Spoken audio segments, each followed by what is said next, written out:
ത്രിയേക ദൈവത്തിന് സ്തുതി, ദൈവത്തിന് മഹത്വം. ഇന്നത്തെ ഒരുമിച്ചുള്ള ധ്യാനത്തിനായി 3 വാക്യങ്ങൾ വായിച്ച് നിങ്ങളുടെ ശ്രദ്ധയെ വിശുദ്ധ വേദപുസ്തകത്തിലേക്ക് കൊണ്ടുവരട്ടെ. വിശുദ്ധ മത്തായിയുടെ സുവിശേഷം 25-ാം അധ്യായം, അതിൻ്റെ 24, 27, 19 വാക്യങ്ങൾ.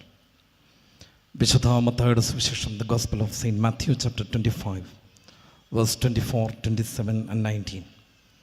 ഒരു താലന്ത് ലഭിച്ചവൻ അടുക്കൽ വന്ന യജമാനനെ, നീ വിതയ്ക്കാത്തടത്ത് നിന്ന് കൊയ്യുകയും വിതറാത്തടത്ത് നിന്ന് ചേർക്കുകയും ചെയ്യുന്ന കഠിന മനുഷ്യൻ എന്ന് ഞാൻ അറിഞ്ഞ് ഭയപ്പെട്ട് ചെന്ന് നിൻ്റെ താലന്ത് മറച്ചു വെച്ചു, നിൻ്റേതിതാ എടുത്തുകൊള്ളുക എന്ന് പറഞ്ഞു.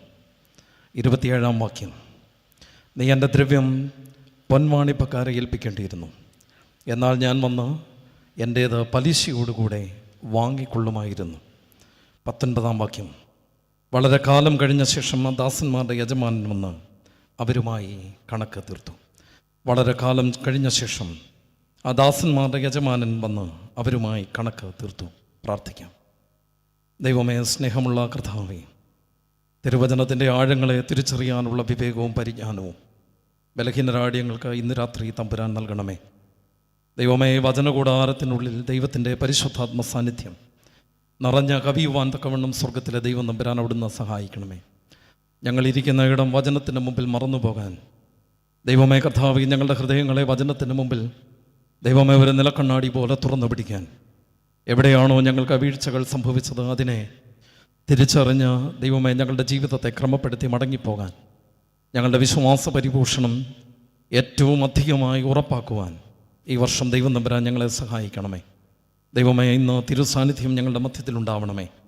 ഇത്രത്തോളം ദൈവമേ അടിയനെ കൊണ്ടുവരുവാൻ നീ ആരാണ്? ഇതും പോരാ എന്ന് വന്നിട്ട് ഞങ്ങളുടെ തലമുറയോട് പോലും ദൈവമേ അവിടുന്ന് കരുണ കാണിച്ചല്ലോ. സ്തോത്രം. ദൈവമേ, ദാവീദിൻ്റെ പ്രാർത്ഥന ഞങ്ങളുടെയും പ്രാർത്ഥനയാണ്. തമ്പുരാൻ്റെ സന്നിധിയിൽ തലകളെ കുനിക്കുന്നു, ദൈവസന്നിധിയെ ഞങ്ങളെ സമർപ്പിക്കുന്നു. സകല മാനവും മഹത്വവും സ്വർഗത്തിലെ തമ്പുരാന് മാത്രം. യേശു കർത്താവിൻ്റെ നിസ്തുല്യ നാമത്തിൽ തന്നെ, ആമേൻ. ത്രിയേക ദൈവത്തിന് സ്തുതി, ദൈവത്തിന് മഹത്വം.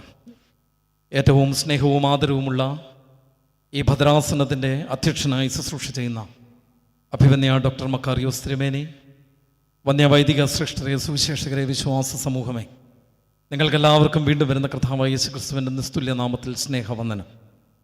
ഒരു പ്രാവശ്യം കൂടെ ദൈവവചനവുമായി ഈ ശുശ്രൂഷയുടെ മുമ്പിലായിരിക്കാൻ വലിയവനായ ദൈവം തമ്പുരാൻ ബലഹീനനായ എനിക്ക് തന്ന ഭാഗ്യത്തിന് ദൈവത്തിന് സ്തോത്രം പറയുന്നു. ദാവീദ് പ്രാർത്ഥിച്ചതുപോലെ, ദൈവമേ, ഇത്രത്തോളം നീ എന്നെ കൊണ്ടുവരുവാൻ ഞാൻ ആരാണ്?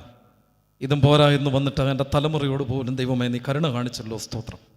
ദൈവം ചെയ്ത ഉപകാരങ്ങളെ നന്ദി നിറഞ്ഞ ഹൃദയത്തോടെ ഓർക്കുകയാണ്. ദൈവത്തിന് ആമുഖമായി സ്തോത്രം കരയറ്റുന്നു.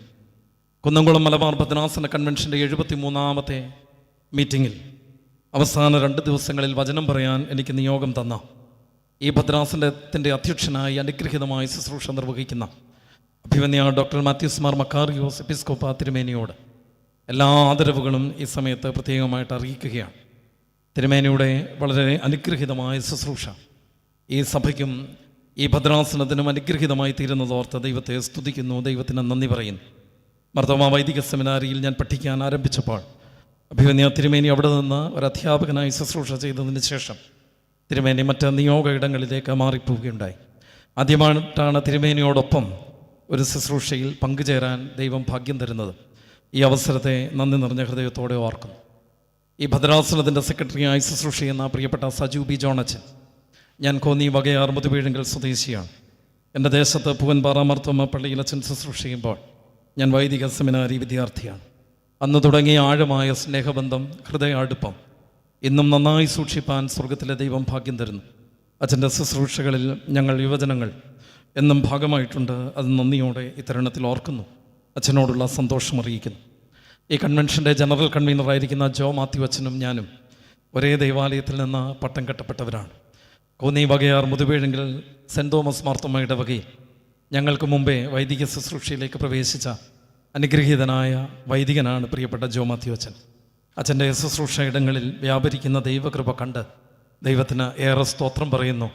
അച്ഛനോടൊപ്പമായിരിക്കാൻ കഴിഞ്ഞതിലുള്ള നന്ദിയും സ്നേഹവും ഈ സമയത്ത് പ്രത്യേകമായിട്ട് അറിയിക്കുന്നു. ഈ ഭദ്രാസനത്തിൻ്റെ ട്രഷറർ, ഈ കൺവെൻഷൻ്റെ ട്രഷറർ പ്രിയപ്പെട്ട സജി സാർ, ബിജു സാർ, അങ്ങനെയുള്ളതായിട്ടുള്ള പ്രിയപ്പെട്ടവർ, അവരെല്ലാവരോടുമുള്ള സ്നേഹവും ആദരവും അറിയിക്കുന്നു. ഭദ്രാസന കൗൺസിൽ അംഗങ്ങളോടുള്ള നന്ദി അറിയിക്കുന്നു.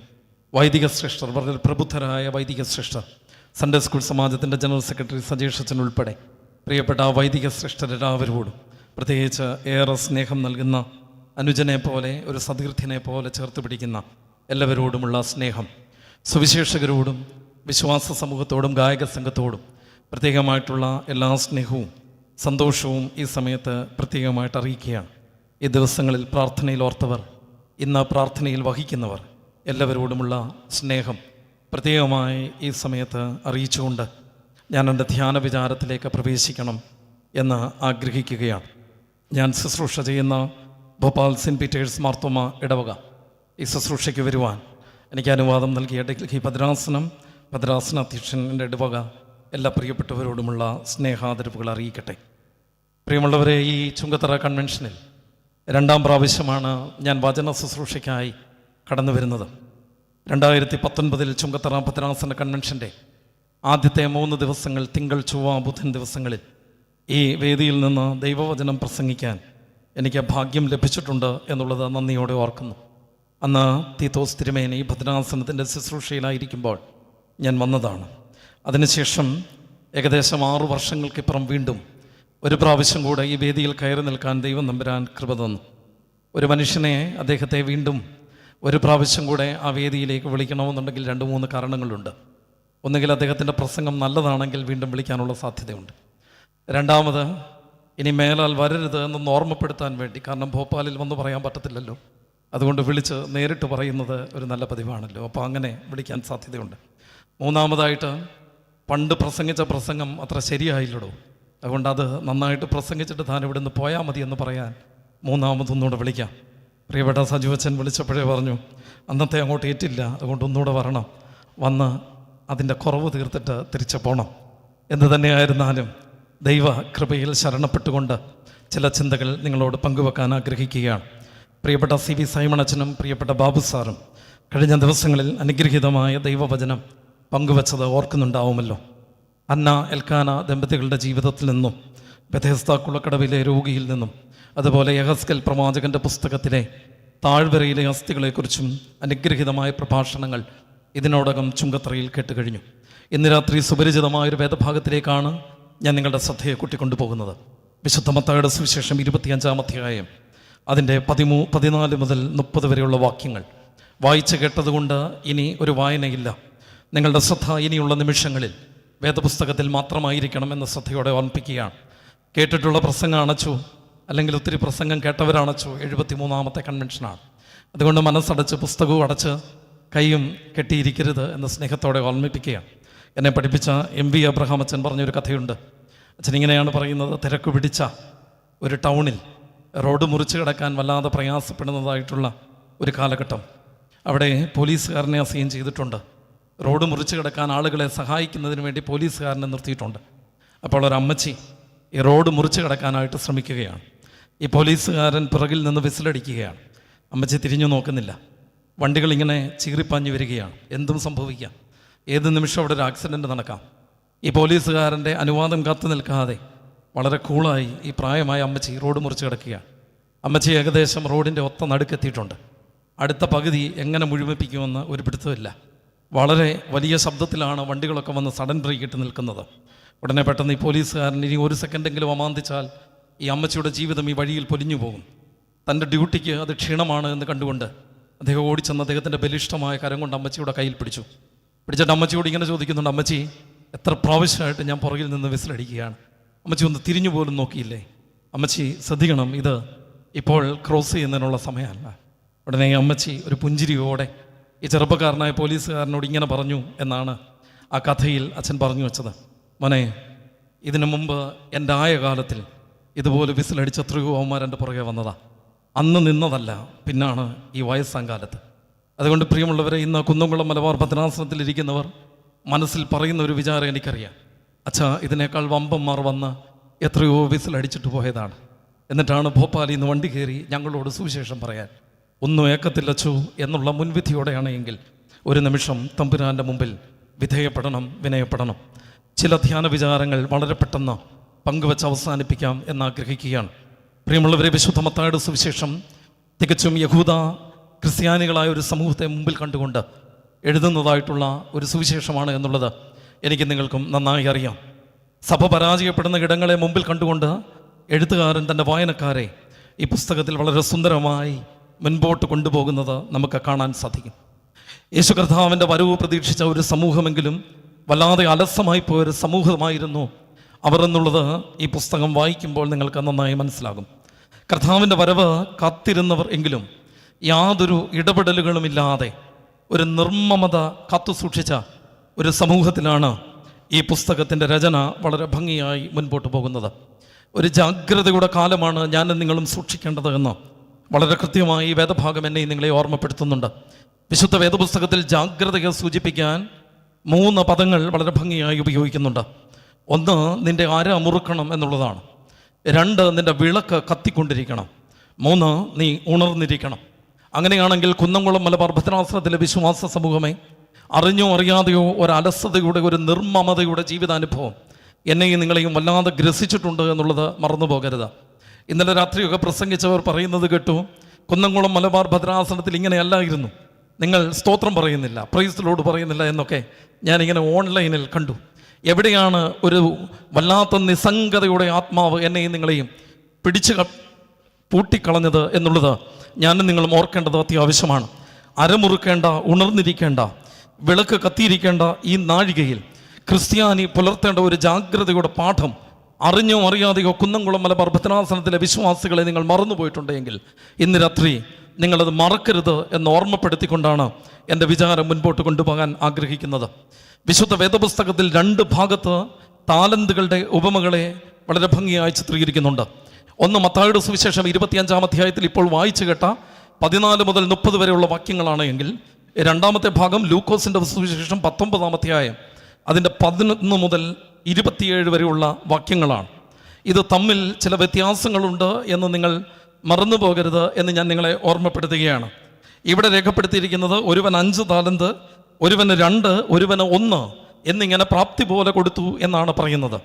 എന്നാൽ ലൂക്കോസിൻ്റെ സുവിശേഷം 19-ാം അധ്യായത്തിൽ ഒരുത്തന് 10 താലന്ത്, ഒരുത്തന് 5 താലന്ത്, ഒരുത്തന് 1 താലന്ത് കൊടുത്തു എന്ന് രേഖപ്പെടുത്തി വെച്ചിരിക്കുന്നു. ഇത് രണ്ടും ഒരേ ഭാഗമാണ് എന്ന് കരുതി തെറ്റിദ്ധരിച്ചു പോകാൻ ഇടയുള്ളത് കൊണ്ട് ആമുഖമായി ചില കാര്യങ്ങൾ ഓർമ്മപ്പെടുത്തട്ടെ. ദൂരദേശത്ത് അധികാരം പിടിച്ചെടുക്കാൻ പോകുന്നതായിട്ടുള്ള രാജാവിനെ പറ്റി പരാമർശിക്കുന്ന വേദഭാഗമാണ് ലൂക്കോസിൻ്റെ സുവിശേഷം 19-ാമത്തെ അധ്യായം എന്ന് പറയുന്നത്. നമുക്കറിയാം, ഹേരോദാവ് മരിച്ചതിന് ശേഷം അദ്ദേഹത്തിൻ്റെ മകൻ അധികാരം പിടിച്ചെടുക്കുന്നതിന് വേണ്ടി റോമിലേക്ക് പോകുന്നതായിട്ട് ചരിത്രരേഖകൾ വളരെ കൃത്യമായി നമ്മൾ കാണുന്നുണ്ട്. അതിനെ റെസിസ്റ്റ് ചെയ്യാൻ ഏകദേശം 50ഓളം ആളുകൾ പിന്നാലെ പോകുന്നതായിട്ടും ചരിത്രരേഖകളിൽ വളരെ കൃത്യമായി അവിടെ ചെന്നിട്ട് അദ്ദേഹം ഞങ്ങൾക്ക് രാജാവായിരിക്കേണ്ട എന്ന് പറഞ്ഞ് അതിനെ റെസിസ്റ്റ് ചെയ്യാൻ ശ്രമിക്കുന്നതായിട്ട് നമുക്ക് കാണാനായിട്ട് സാധിക്കും. ഇപ്രകാരം അധികാരം പിടിച്ചെടുത്ത് സ്ഥാപിക്കുന്ന ഒരു യജമാനനെ ഞങ്ങൾക്ക് വേണ്ട എന്ന് വളരെ ഭംഗിയായി പറയാൻ വേണ്ടി ലൂക്കോസിൻ്റെ സുവിശേഷം 19-ാം അധ്യായം ഉപയോഗിക്കുന്നുണ്ട്. ഒരിടത്ത് പരദേശത്തേക്ക് പോയി എന്ന് പറയുമ്പോൾ മറ്റിടത്ത് ദൂരദേശത്തേക്ക് പോയി. ദൂരദേശം എന്ന് പറഞ്ഞാൽ രാജ്യത്വം പ്രാപിച്ചു വരാൻ. സമ്പത്ത് മുഴുവൻ എന്ന് ഇവിടെ പറയുമ്പോൾ അവിടെ 10 റാത്തൽ എന്നാണ് പറയുന്നത്. കാരണം അദ്ദേഹത്തെ സംബന്ധിച്ചിടത്തോളം പണം അദ്ദേഹത്തിന് പ്രധാനമാണ്, അധികാരം പ്രധാനമാണ്. ഒന്നും കൈവിട്ട് കളയാൻ ആഗ്രഹിക്കാത്ത, വല്ലാതെ പണത്തിന് വേണ്ടി കൊതിച്ച ഒരു രാജാവിൻ്റെ ചിത്രമാണ് ആ ഭാഗത്ത് നൽകാനായിട്ട് ശ്രമിക്കുന്നത്. ഇവിടെ കണക്ക് തീർക്കുന്നു എന്ന് പറയുമ്പോൾ അവിടെ എന്ത് നേടിയെന്നാണ് യജമാനൻ ചോദിക്കുന്നത്. പണത്തിൻ്റെ വ്യാപാരങ്ങളിൽ അദ്ദേഹത്തിൻ്റെ കണ്ണ് വല്ലാതെ ഉടക്കി കിടക്കുകയാണ്. ഇവിടെ യജമാനൻ്റെ സന്തോഷത്തിലേക്ക് പ്രവേശിക്കുക എന്ന് പറയുമ്പോൾ അവിടെ 10 പട്ടണത്തിന് അധിപതിയായിരിക്കുക എന്നാണ് വളരെ കൃത്യമായി പറയാനായിട്ട് ശ്രമിക്കുന്നത്. ഇവിടെ 1 താലന്ത് കിട്ടിയവൻ നിലത്ത് കുഴിച്ചിടുമ്പോൾ അവിടെ അവൻ ഉറുമാലിൽ കെട്ടി എന്ന് പറയുന്നുണ്ട്. വേദപുസ്തക പണ്ഡിതന്മാർ ഓർമ്മപ്പെടുത്തുന്നുണ്ട്, ഒരു മനുഷ്യൻ തൻ്റെ അധ്വാനം ചെയ്യുന്നതായ സമയത്ത് അവൻ്റെ വിയർപ്പ് തുടയ്ക്കാൻ ഉപയോഗിക്കുന്ന ഒരു തുണിയിലാണ് ഈ റാത്തൽ അവൻ കെട്ടിവെച്ചത്. അവൻ്റെ പ്രതിഷേധത്തിൻ്റെ ഒരു വല്ലാത്ത പാരമ്യത അതിനകത്ത് വളരെ കൃത്യമായി കാണുന്നുണ്ട്. ഇവിടെ ഉള്ളവന് എടുത്തു കൊടുക്കുമ്പോൾ അവിടെ പിറുപിറുപ്പാണ് വളരെ ഭംഗിയായി രേഖപ്പെടുത്തുന്നത്. അങ്ങനെയാണെങ്കിൽ ലൂക്കോസിൻ്റെ സുവിശേഷം 19-ാം അധ്യായത്തിൽ ആ നിലത്ത് അല്ലെങ്കിൽ കുഴിച്ചിട്ട അല്ലെങ്കിൽ ഇത് ഒളിപ്പിച്ചു വെച്ച, ഇതിനെ കെട്ടി സൂക്ഷിച്ചു വെച്ച ആ ദാസനെ ഗ്ലോറിഫൈ ചെയ്യേണ്ടതായിട്ടിരിക്കുമ്പോൾ ഇവിടെ അങ്ങനെയല്ല എന്ന് നിങ്ങളെ ഓർമ്മപ്പെടുത്താൻ വേണ്ടി മാത്രം ഞാൻ ഈ ഭാഗങ്ങൾ പറഞ്ഞു വിട്ടു എന്ന് മാത്രമേ ഉള്ളൂ. അങ്ങനെയാണെങ്കിൽ വിശ്വാസ ജീവിതയാത്രയിൽ ഒരു ദൈവ പൈതൽ അവൻ പരാജയപ്പെട്ടു പോകുന്ന 3 ഇടങ്ങളെ വളരെ കൃത്യമായി നിങ്ങളോട് പങ്കുവെക്കാൻ ഇന്നത്തെ ധ്യാന വിചാരത്തിൽ ഞാൻ ശ്രമിക്കുകയാണ്. ഒരു ദൈവ പൈതൽ അവൻ്റെ വിശ്വാസ പരിപോഷണ യാത്രയിൽ അവൻ പരാജയപ്പെട്ടു പോകുന്ന 3 ഇടങ്ങൾ അതെവിടെയാണ് എന്ന് ഇന്ന് ഈ വേദഭാഗത്ത് നിന്ന് നിങ്ങളെ ഓർമ്മപ്പെടുത്തി അവസാനിപ്പിക്കാം. മത്തായിയുടെ സുവിശേഷം 25-ാം അധ്യായം ഒരു ന്യായവിധിയുടെ പുസ്തകമാണ് എന്ന് നിങ്ങൾക്കറിയാം. അവിടെ 14 മുതൽ 30 വരെയുള്ള വാക്യങ്ങളിലാണ് ഈ സംഭവം രേഖപ്പെടുത്തുന്നത്. ഇന്നത്തെ എൻ്റെ ധ്യാനം 5 താലന്ത് കിട്ടിയവനല്ല, 2 താലന്ത് കിട്ടിയവനല്ല, 1 താലന്ത് കിട്ടിയ മനുഷ്യനെ കുറിച്ചാണ്. അങ്ങനെയാണെങ്കിൽ യജമാനൻ കണക്ക് തീർക്കാൻ വന്നപ്പോൾ 1 താലന്ത് കിട്ടിയ മനുഷ്യൻ്റെ പ്രതിവചനം അവൻ എന്താണ് യജമാനനോട് പറഞ്ഞത്? അത് എൻ്റെ 1-ാമത്തെ ധ്യാനം. 24-ാം വാക്യം, 1 താലന്ത് ലഭിച്ചവൻ അടുക്ക വന്ന് യജമാനനെ നീ വിതയ്ക്കാത്തടത്ത് നിന്ന് കൊയ്യുകയും വിതറാത്തടത്ത് നിന്ന് ചേർക്കുകയും ചെയ്യുന്ന കഠിന മനുഷ്യനെന്ന് ഞാൻ അറിഞ്ഞ് ഭയപ്പെട്ട് നിന്റെ താലന്ത് നിലത്ത് മറച്ചു വെച്ചു, ഇതാ തിരികെ എടുത്തുകൊള്ളുക എന്ന് പറഞ്ഞു. അവൻ പറയുന്ന വാചകത്തെ ഒന്നുകൂടെ നിങ്ങൾ അടിവരയിട്ട് വായിക്കണം. നീ വിതയ്ക്കാത്തടത്ത് നിന്ന് കൊയ്യുകയും വിതറാത്തടത്ത് നിന്ന് ചേർക്കുകയും ചെയ്യുന്ന കഠിന മനുഷ്യൻ എന്ന് ഞാൻ അറിഞ്ഞു എന്ന് പറയുന്ന ഈ ഒരു താലന്ത് കിട്ടിയ ദാസൻ പരാജയപ്പെട്ടു പോയ 1-ാമത്തെ ഇടം എവിടെയാണ് എന്ന് ഇന്ന് രാത്രി ഞാൻ പറയാനായിട്ട് ശ്രമിക്കുകയാണ്. പ്രിയമുള്ളവരെ, ഈ ദാസനെ പറ്റിയ 1-ാമത്തെ വീഴ്ച തൻ്റെ ഗുരുവിനെ, തൻ്റെ യജമാനനെ മനസ്സിലാക്കാൻ കഴിയാതെ പോയി എന്നുള്ളതാണ്. He fail to understand his master. അവൻ്റെ യജമാനനെ മനസ്സിലാക്കാൻ കഴിയാതെ പോയതാണ് അവൻ്റെ ജീവിതത്തിൻ്റെ ഏറ്റവും വലിയ അപജയമെന്ന് വേദപുസ്തകം എന്നെയും നിങ്ങളെയും ഓർമ്മപ്പെടുത്തുന്നുണ്ട്. എപ്പോഴാണ് നമുക്ക് യഥാർത്ഥ ശിഷ്യരായി തീരാനായിട്ട് കഴിയുക? ഞാൻ ഇങ്ങനെ പറയും, ഗുരുവിനെ അറിയാൻ കഴിയുമ്പോൾ യഥാർത്ഥ ശിഷ്യരായി തീരാൻ കഴിയും എന്നുള്ളത് ഓർമ്മപ്പെടുത്തുകയാണ്. വിശുദ്ധ വേദപുസ്തകത്തിൽ ഗുരുവിനെ മനസ്സിലാക്കാൻ കഴിയാതെ പോയ മനുഷ്യരെ വേദപുസ്തകം എഴുതി വെച്ചിട്ടുണ്ട്. അത് യൂദാസ് എന്ന് പറയുന്ന മനുഷ്യനാണ്. തമ്പുരാൻ്റെ ഒപ്പം നടന്നിട്ടും അവൻ്റെ അത്ഭുതങ്ങളെ കണ്ടിട്ടും അവൻ ചെയ്ത എല്ലാ വീര്യപ്രവൃത്തികളിലും അവനോടൊപ്പം സന്തത സഹചാരിയായി ഒരു സാക്ഷി പോലെ നിന്നിട്ടും കൂടെ നടന്ന ഗുരുവിനെ മനസ്സിലാക്കാൻ കഴിയാതെ ജീവിതം അവസാനിപ്പിച്ച് കെട്ടിഞ്ഞാന്ന് ചത്തുകളഞ്ഞ ഒരു മനുഷ്യൻ വേദപുസ്തകത്തിലുണ്ട്. അവൻ്റെ പേര് യൂദാസ് എന്നാണ്. സ്വന്തം ഗുരുവിനെ മനസ്സിലാക്കാൻ കഴിയാതെ തീ കാഞ്ഞുകൊണ്ടിരുന്നപ്പോൾ 3 പ്രാവശ്യം ആണയിട്ട് തള്ളിപ്പറഞ്ഞ് അവനെ ഉപേക്ഷിച്ച് കളഞ്ഞ ഒരു മനുഷ്യനെ വേദപുസ്തകം എനിക്ക് നിങ്ങൾക്ക് മുമ്പിൽ വരച്ച് കാണിക്കുന്നുണ്ട്. പത്രോസ് എന്നാണ് അവൻ്റെ പേര്.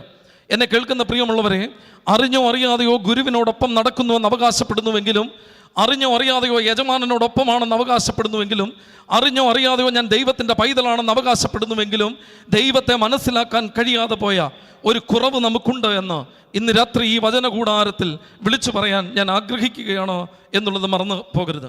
A complete understanding about your master. വേദപുസ്തകത്തിൽ ആദാം ഹവ്വായെ പരിഗ്രഹിച്ചു എന്ന് എഴുതിയിരിക്കുന്ന ഒരു വേദഭാഗമുണ്ട്. അവർ തമ്മിലുള്ള ഒരു ഫിസിക്കൽ റിലേഷൻഷിപ്പിനെ കുറിച്ച് പറയുന്ന വേദഭാഗമാണ്. എന്നാൽ അതിൻ്റെ ഇംഗ്ലീഷ് ട്രാൻസ്ലേഷൻ വളരെ സുന്ദരമാണ്. ആഡം ന്യൂ ഹിസ് വൈഫ്, അവൻ അവൻ്റെ ഭാര്യയെ അറിഞ്ഞു എന്നാണ് ഇംഗ്ലീഷ് ട്രാൻസ്ലേഷൻ. ആദാം അവൻ്റെ ഭാര്യയെ അറിഞ്ഞു. അറിവ് എന്ന് പറയുന്നത്, മനസ്സിലാക്കുക എന്ന് പറയുന്നത് ഉപരിപ്ലവമായ അറിവാണ് എന്ന് നിങ്ങൾ തെറ്റിദ്ധരിക്കരുത്. കേവലം പുറമേ ഉള്ള ഒരു അറിവല്ല, മറിച്ച് ഹവ്വായുടെ ഹൃദയത്തിൻ്റെ ഒരു സ്പന്ദനം പോലും അവൻ അറിഞ്ഞിട്ടുണ്ട്. അവളുടെ ഹൃദയത്തിൻ്റെ ഒരു നീറ്റൽ അവൻ അറിഞ്ഞിട്ടുണ്ട്. അവളുടെ ഹൃദയത്തിൻ്റെ ഒരു നൊമ്പരം അവൻ അറിഞ്ഞിട്ടുണ്ട്. അവളുടെ ജീവിതത്തിൻ്റെ ദുഃഖങ്ങളെ അവൻ അറിഞ്ഞിട്ടുണ്ട്. കേവലം ശാരീരികമായൊരു ബന്ധത്തിനപ്പുറമായി അകം കൊണ്ടുള്ള വല്ലാത്ത ഒരു അടുപ്പം അവനുണ്ടായിരുന്നു എന്നുള്ളതാണ് വേദപുസ്തകം എന്നെ നിങ്ങളെ പഠിപ്പിക്കുന്നത്. ഈ ദാസൻ പരാജയപ്പെട്ടു പോയത് അവൻ്റെ ഗുരുവിനെ മനസ്സിലാക്കാൻ സ്നേഹിത നിനക്ക് കഴിയാതെ പോയല്ലോ. നീ വിതയ്ക്കാത്തടത്ത് നിന്ന് കൊയ്യുകയും വിതറാത്തടത്ത് നിന്ന് ചേർക്കുകയും ചെയ്യുന്ന കഠിന മനുഷ്യൻ എന്ന് ഞാൻ അറിഞ്ഞു. ഇങ്ങനെയാണോ നീ നിന്റെ യജമാനനെ മനസ്സിലാക്കിയത് എന്ന് ദൈവം തമ്പുരാൻ എന്നോടും നിങ്ങളോടും ചോദിക്കുന്നുണ്ട് എന്നുള്ളത് മറന്ന് പോകരുത്. പ്രിയമുള്ളവരെ, നന്നായി അറിഞ്ഞ മനുഷ്യർക്ക് മാത്രമേ ആത്മാർത്ഥമായി ദൈവത്തെ അനുഗമിക്കാൻ സാധിക്കത്തുള്ളൂ എന്നുള്ളത് ഞാൻ നിങ്ങളെ ഓർമ്മപ്പെടുത്തുകയാണ്. ദൈവത്തിൻ്റെ പിറകെ വർഷങ്ങളായി നാമധേയ ക്രിസ്ത്യാനികൾ എന്ന് പറഞ്ഞ് നടക്കുന്ന മനുഷ്യരാകുന്ന നമ്മൾ ദൈവത്തെ എങ്ങനെ മനസ്സിലാക്കിയിട്ടുണ്ട് എന്നുള്ളത് ഞാൻ നിങ്ങളോട് ചോദിക്കുകയാണ്. നമുക്ക് തമ്പുരാനെ നന്നായി പിടുത്തം കിട്ടിയിട്ടുണ്ടോ? വിശുദ്ധ മത്തായിയുടെ സുവിശേഷം 25-ാം അധ്യായം അതിൻ്റെ 12-ാം വാക്യം നിങ്ങൾക്കറിയാം. ഈ ബുദ്ധിയുള്ള കന്യകമാരുടെ ഉപമ പറയുന്ന വേദഭാഗമാണ്. അവിടെ ഇങ്ങനെയാണ് അവർ വാതിൽക്കൽ മുട്ടുമ്പോൾ കർത്താവ് പറയുന്ന മറുപടി, എനിക്ക് നിങ്ങളെ അറിയില്ല, എനിക്ക് നിങ്ങളെ അറിയില്ല. എന്നെ കേൾക്കുന്ന പ്രിയമുള്ളവരെ, ഇത്ര ഹൃദയഭേദകമായ ഒരു വാക്യം വിശുദ്ധ വേദപുസ്തകത്തിലുണ്ടോ എന്നെനിക്ക് സംശയമാണ്. എനിക്ക് നിങ്ങളെ അറിയില്ല. അങ്ങനെയാണെങ്കിൽ നിങ്ങളതൊന്ന് തിരിച്ചു പിടിച്ച് വായിച്ചേ. ദൈവത്തിന് അറിയില്ല എന്നുള്ളത് നിൽക്കട്ടെ, നിങ്ങൾക്ക് ദൈവത്തെ നന്നായി അറിയാമോ എന്നുള്ളതാണ് ചോദ്യം. ക്രിസ്തു ശിഷ്യന്മാരോട് ചോദിക്കുന്നുണ്ട്, ജനം എന്നെ ആർ എന്ന് പറയുന്നു. അവർ പല ഉത്തരങ്ങൾ പറയുന്നുണ്ട്. അത് കഴിയുമ്പോൾ വളരെ സ്പെസിഫിക്കായി തമ്പുരാൻ ചോദിക്കുന്നുണ്ട്, നിങ്ങൾ എന്നെ ആർ എന്ന് പറയുന്നു. നിങ്ങൾ എന്നെ എങ്ങനെ മനസ്സിലാക്കിയിട്ടുണ്ട് എന്നുള്ളതാണ് ഏറ്റവും പ്രധാനം എന്നുള്ളത് ഓർമ്മപ്പെടുത്തുകയാണ്. ലൂക്കോസിന്റെ സുവിശേഷം 12-ാം അധ്യായം 13 മുതലുള്ള വാക്യങ്ങൾ. പുരുഷാരത്തിൽ ഒരുത്തൻ വന്ന് അവനോട് പറയുകയാണ്, ഗുരു, ഞാനുമായി അവകാശം പങ്കുവെക്കാൻ എൻ്റെ സഹോദരനോട് നീ കൽപ്പിച്ചാലും. ഉടനെ ഗുരു പറയുന്ന മറുപടി ശ്രദ്ധേയമാണ്. അവിടെ ഇങ്ങനെയാണ് രേഖപ്പെടുത്തുന്നത്, മനുഷ്യ, എന്നെ ന്യായകർത്താവായോ വസ്തു പങ്കിടുന്നവനായിട്ടാണോ നീ ഈ കാലമത്രയും മനസ്സിലാക്കിയിട്ടുള്ളത്? എന്നെ നീ എങ്ങനെയാണ് മനസ്സിലാക്കിയത്? നിന്റെ കാര്യസാധ്യങ്ങൾക്ക് വേണ്ടി, നിന്റെ സൗകര്യങ്ങൾക്ക് വേണ്ടി നീ വിളിച്ച് പ്രാർത്ഥിക്കുന്ന ഒരു മനുഷ്യനായിട്ട് മാത്രമാണോ നീ ഈ കാലങ്ങൾ മുഴുവൻ എന്നെ കണ്ടിട്ടുള്ളത് എന്നതാണ് ഏറ്റവും പ്രധാനം. ഞാനും നിങ്ങളും എങ്ങനെയാണ് പ്രിയമുള്ളവരെ ഈ കർത്താവിനെ മനസ്സിലാക്കിയത്? ക്രിസ്തീയ കീർത്തനങ്ങളിൽ 37-ാമത്തെ ഒരു പാട്ടുണ്ട്. ഞാനും നിങ്ങളുമൊക്കെ എത്രയോ പ്രാവശ്യം ശുശ്രൂഷാരംഭത്തിൽ പാടിയ പാട്ടാണ്. അതിൻ്റെ അവസാനത്തെ ലൈനുകൾ ഇങ്ങനെ പാടി വെക്കുന്നുണ്ട്, യേശുവിൻ സ്നേഹമാ ഇതെന്തെന്നു ചൊല്ലുവാൻ ആസ്വദിച്ചോർക്കല്ലാതെ മറ്റാർക്കുമാ സാധ്യമറിഞ്ഞിടുവാൻ, മറ്റാർക്കുമാ സാധ്യമറിഞ്ഞിടുവാൻ. യേശു മഹേശനെ ഞാൻ ചിന്തിപ്പാതൻ ഉള്ളത്തിനാനന്ദമേ, ചിന്തിപ്പാതൻ ഉള്ളത്തിനാനന്ദമേ. ആർക്കാ തമ്പുരാൻ്റെ സ്നേഹം പറയാൻ കഴിയുക? അത് ആസ്വദിച്ചവനേ പറ്റത്തുള്ളൂ, അത് അനുഭവിച്ചവനേ പറ്റത്തുള്ളൂ, നന്നായി അറിഞ്ഞവനേ പറ്റത്തുള്ളൂ. Praise the Lord, praise the Lord. എൻ്റെ ദൈവത്തിന് സ്തോത്രം. എപ്പോഴാണ് ഒരു പ്രൈസ് ദി ലോർഡ് പറയാൻ പറ്റുക? നിന്റെ ജീവിതത്തിൽ അവനെ അനുഭവിച്ച് കഴിയുമ്പോൾ നിനക്ക് മിണ്ടാതിരിക്കാൻ കഴിയില്ല. നന്നായി നീ അവനെ അറിഞ്ഞു കഴിയുമ്പോൾ നിനക്ക് അടങ്ങിയിരിക്കാൻ കഴിയില്ല എന്നുള്ളതാണ്. അങ്ങനെയാണെങ്കിൽ ഇന്ന് കുന്നംകുളം മലബാർ ഭദ്രാസനത്തിൽ ചോദിക്കട്ടെ, ഈ തമ്പുരാനെ നിനക്ക് പിടുത്തം കിട്ടിയിട്ടുണ്ടോ? പണ്ട് 3 സെമിനാരിക്കാർ അവരൊരു സിനിമ കാണാൻ പോയി എന്നാണ് പറയുന്നത്. സിനിമ കണ്ട് തിരിച്ചിറങ്ങി അവർ വാതിക്കൽ നിന്നതിന് ശേഷം അവർ 3 പേരും കൂടെ പറഞ്ഞു, ഈ കഥ നല്ല പരിചയമുണ്ടല്ലോ, ഈ കഥ നല്ല പരിചയമുണ്ടല്ലോ. അവർ കാണാൻ പോയ സിനിമയുടെ പേര് കേൾക്കുമ്പോൾ നിങ്ങളൊരു പക്ഷേ ഞെട്ടാൻ സാധ്യതയുണ്ട്. പാഷൻ ഓഫ് ദ ക്രൈസ്റ്റ് എന്ന് പറയുന്ന സിനിമയാണ് അവർ കണ്ടിറങ്ങിയത്. ഈ കഥ നല്ല പരിചയമുണ്ടല്ലോ. ഇന്ന് നമുക്ക് പലപ്പോഴും ഈ കഥകൾ നല്ല പരിചയമാണ്, പക്ഷേ എന്താണ് എന്ന് നമുക്ക് പിടികിട്ടുന്നില്ല എന്നുള്ളതാണ് ഏറ്റവും പ്രധാനമായിട്ട് ഓർമ്മപ്പെടുത്താനായിട്ട് ശ്രമിക്കുന്നത്. നീ ആരാധിക്കുന്ന ദൈവത്തെ നിനക്കറിയാമോ?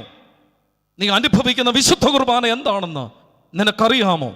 അറിഞ്ഞവന് മാത്രമേ ആത്മാർത്ഥമായി വിളിക്കാൻ പറ്റൂ, സ്വർഗസ്ഥനായ എൻ്റെ പിതാവേ, സ്വർഗസ്ഥനായ എൻ്റെ പിതാവേ. AD 1206 അസീസിയിൽ ഒരു സംഭവം നടക്കുന്നുണ്ട്. ഒരപ്പനും മകനും തമ്മിൽ ഒരു വാക്കുതർക്കമാണ്. ഈ വാക്കുതർക്കം വല്ലാതെ മൂക്കുകയാണ്. അപ്പൻ ധനികനായ ഒരു വസ്ത്രവ്യാപാരിയാണ്. എന്നാൽ തൻ്റെ പണമെല്ലാം ഒരു ദൈവാലയത്തിൻ്റെ റിപ്പയറിംഗ് വർക്കിന് വേണ്ടി മകൻ എടുത്ത് ഉപയോഗിക്കുന്നു എന്നറിഞ്ഞിട്ട് അപ്പന് വല്ലാത്ത ദേഷ്യം വരികയാണ്. ഏറ്റവും അവസാനം അപ്പൻ മകനെ അസീസിയിലെ ഒരു ബിഷപ്പിൻ്റെ അടുത്തേക്ക് കൊണ്ടുവരികയാണ്. എന്നിട്ട് ബിഷപ്പിനോട് പറയുകയാണ്, എനിക്ക് ഈ മകനെ കൊണ്ട് ജീവിക്കാൻ ബുദ്ധിമുട്ടാണ്. അവൻ എൻ്റെ പണം കൊണ്ടാണ് അവൻ ജീവിക്കുന്നത്. ആ പണം മുഴുവൻ അവൻ ഒന്നും അറിയാതെ എടുത്ത് തൊട്ടടുത്തൊരു ദൈവാലയത്തിൻ്റെ ഏറ്റവും പ്രധാനപ്പെട്ട പണി നിർമ്മാണത്തിന് വേണ്ടി അവൻ കൊടുക്കുകയാണ്. ഒന്നുകിൽ എൻ്റെ പണം എനിക്ക് തിരികെ തരണം, അല്ലെങ്കിൽ കുടുംബത്തിൻ്റെ പാരമ്പര്യം ഇവൻ ത്യജിച്ച് എൻ്റെ ഭവനത്തിൽ നിന്ന് ഇറങ്ങിപ്പോകണം. പ്രിയമുള്ളവരെ, അധിക സമയം വേണ്ടി വന്നില്ല. ഈ ചെറുപ്പക്കാരനായ മകൻ ഇങ്ങനെ കണ്ണും പൂട്ടി നിൽക്കുകയാണ്. അധിക സമയം എടുക്കാതെ അവൻ ഒരടി മുമ്പോട്ട് കയറി നിന്നു. ബിഷപ്പിൻ്റെ മുമ്പിലേക്ക് കയറി നിന്നതിന് ശേഷം അവൻ ധരിച്ച വസ്ത്രങ്ങൾ ഒന്നൊന്നായി അവൻ അഴിക്കാൻ തുടങ്ങി. എല്ലാ മുണ്ടും അവൻ ഊരി മാറ്റുകയാണ്. ഇത് കണ്ട ബിഷപ്പ് ഓടി വന്ന് തൻ്റെ മേലങ്കി കൊണ്ട് അവൻ്റെ നാണം മറയ്ക്കാൻ ശ്രമിക്കുന്നുണ്ട്. എല്ലാ വസ്ത്രവും അവൻ സ്വന്തം അപ്പൻ്റെ കാൽ ചുവട്ടിലേക്ക് വെച്ചതിന് ശേഷം അവൻ ഇങ്ങനെ പറയുന്നുണ്ട്, ഇതുവരെ ഞാൻ നിന്നെ ഈ ഭൂമിയിലെ അപ്പ എന്ന് വിളിച്ചു. അങ്ങനെയാണെങ്കിൽ ഇന്ന് ഞാൻ പറയുന്നു, എനിക്കിതിനേക്കാൾ വലിയൊരപ്പൻ സ്വർഗത്തിലുണ്ട്. 2 കൈയും സ്വർഗത്തേക്ക് വിരിച്ചു പിടിച്ചിട്ട് അസീസിയിലെ ഫ്രാൻസിസ് ഇങ്ങനെ വിളിച്ചു പറഞ്ഞു, സ്വർഗസ്ഥനായ എൻ്റെ പിതാവേ, ഈ ഭൂമിയിലെ കടപ്പാടുകൾക്കപ്പുറം, ഈ ഭൂമിയിലെ ബന്ധങ്ങൾക്കപ്പുറം, ഈ ഭൂമിയിലെ നാമധേയമായിട്ടുള്ള ഉത്തരവാദിത്തങ്ങൾക്കപ്പുറം എനിക്കൊരു ആത്യന്തികമായ കടപ്പാടുണ്ട് എന്ന് തിരിച്ചറിഞ്ഞ മനുഷ്യൻ ദൈവത്തിന്റെ മുമ്പിൽ 2 കൈയും ഉയർത്തിപ്പിടിച്ച് അവൻ പൂർണ്ണ നഗ്നനായി വിളിച്ചു പറയുകയാണ്, സ്വർഗസ്ഥനായ എൻ്റെ പിതാവേ, അപ്പനെ മനസ്സിലാക്കി കഴിഞ്ഞാൽ പിന്നെ അപാരമായിട്ട് മാത്രമേ നിനക്ക് ജീവിക്കാൻ പറ്റത്തുള്ളൂ. സത്യക്രിസ്ത്യാനി, നിന്റെ ദൈവത്തെ മനസ്സിലാക്കി കഴിഞ്ഞാൽ നിനക്ക് പിന്നെ ഇങ്ങനെ ജീവിക്കാൻ പറ്റില്ല എന്ന് വേദപുസ്തകം എന്നെയും നിങ്ങളെയും വളരെ കൃത്യമായി ഓർമ്മപ്പെടുത്തുന്നുണ്ട് എന്ന് ഞാൻ നിങ്ങളെ ഓർമ്മിപ്പിക്കാനായിട്ട് ശ്രമിക്കുകയാണ്. അപ്പോസ്തല പ്രവൃത്തികളുടെ പുസ്തകം 17-ാം അധ്യായത്തിലേക്ക് നിങ്ങളുടെ ശ്രദ്ധ കൊണ്ടുവരികയാണ്. 22 മുതലുള്ള വാക്യങ്ങൾ ഇങ്ങനെയാണ് രേഖപ്പെടുത്തുന്നത്. അപ്പോസ്തലനായ പൗലോസ് അരയോപക കുന്നിന്മേൽ നിൽക്കുകയാണ്. എന്നിട്ട് പൗലോസ് പറയുകയാണ്, അഥേന പുരുഷന്മാരെ, നിങ്ങൾ എല്ലാറ്റിലും അതിഭക്തരായ മനുഷ്യരാണെന്ന് ഞാൻ കാണുന്നു. അങ്ങനെ തന്നെ ആയിരിക്കട്ടെ. എന്നാൽ ഞാൻ ചുറ്റി നടന്നു നോക്കുമ്പോൾ ഞാനൊരു വേദിക്കല്ല് കണ്ടു. അതിൽ അജ്ഞാത ദേവൻ, അൺനോൺ ഗോഡ് എന്ന് എഴുതിയിരിക്കുന്നത് ഞാൻ കണ്ടു. എന്നിട്ട് പൗലോസ് പറയുകയാണ്, അറിയാത്ത ദൈവമെന്ന് പറഞ്ഞ് നീ ആരാധിക്കുന്നത് ആരാണെന്ന് ഞാൻ നിനക്ക് പറഞ്ഞു തരാം. അൺനോൺ ഗോഡ് എന്ന് പറഞ്ഞ് നീ വിളിക്കുന്നത് ആരാണെന്ന് ഞാൻ നിനക്ക് പറഞ്ഞു തരാം. ദമസ്കോസിന്റെ പടിവാതിൽക്കൽ വെച്ച് എന്നെ പിടിച്ചവൻ, ഈ സകല ചരാചരങ്ങളെയും നിർമ്മിച്ചവൻ, അണ്ടകടാഹത്തെ മുഴുവൻ വിരിച്ച മനുഷ്യൻ, അവൻ കൈപ്പണിയായ ഭവനത്തിൽ വസിക്കാത്തവൻ. എന്നെ കേൾക്കുന്ന പ്രിയപ്പെട്ട ദൈവജനമേ, അഥേന പുരുഷന്മാരോട് പൗലോസ് വിളിച്ചു പറഞ്ഞതാണ്. ഇന്ന് രാത്രി കുന്നംകുളം മലബാർ ഭദ്രാസനത്തിലെ വിശ്വാസ സമൂഹമേ, ഈ ദൈവം നിനക്കാരാണ്? ഈ തമ്പുരാനെ നീ മനസ്സിലാക്കിയിട്ടുണ്ടോ? ഈ കർത്താവിനെ നീ മനസ്സിലാക്കിയിട്ടുണ്ടോ? 14 വർഷമായി വൈദിക ശുശ്രൂഷ ചെയ്യുന്ന സന്തോഷിച്ച എത്ര വിശുദ്ധ കുർബാന നീ ചൊല്ലി തീർത്തിട്ടുണ്ട്? ഈ വിശുദ്ധ കുർബാന എന്താണെന്ന് നിനക്ക് പിടുത്തം കിട്ടിയിട്ടുണ്ടോ?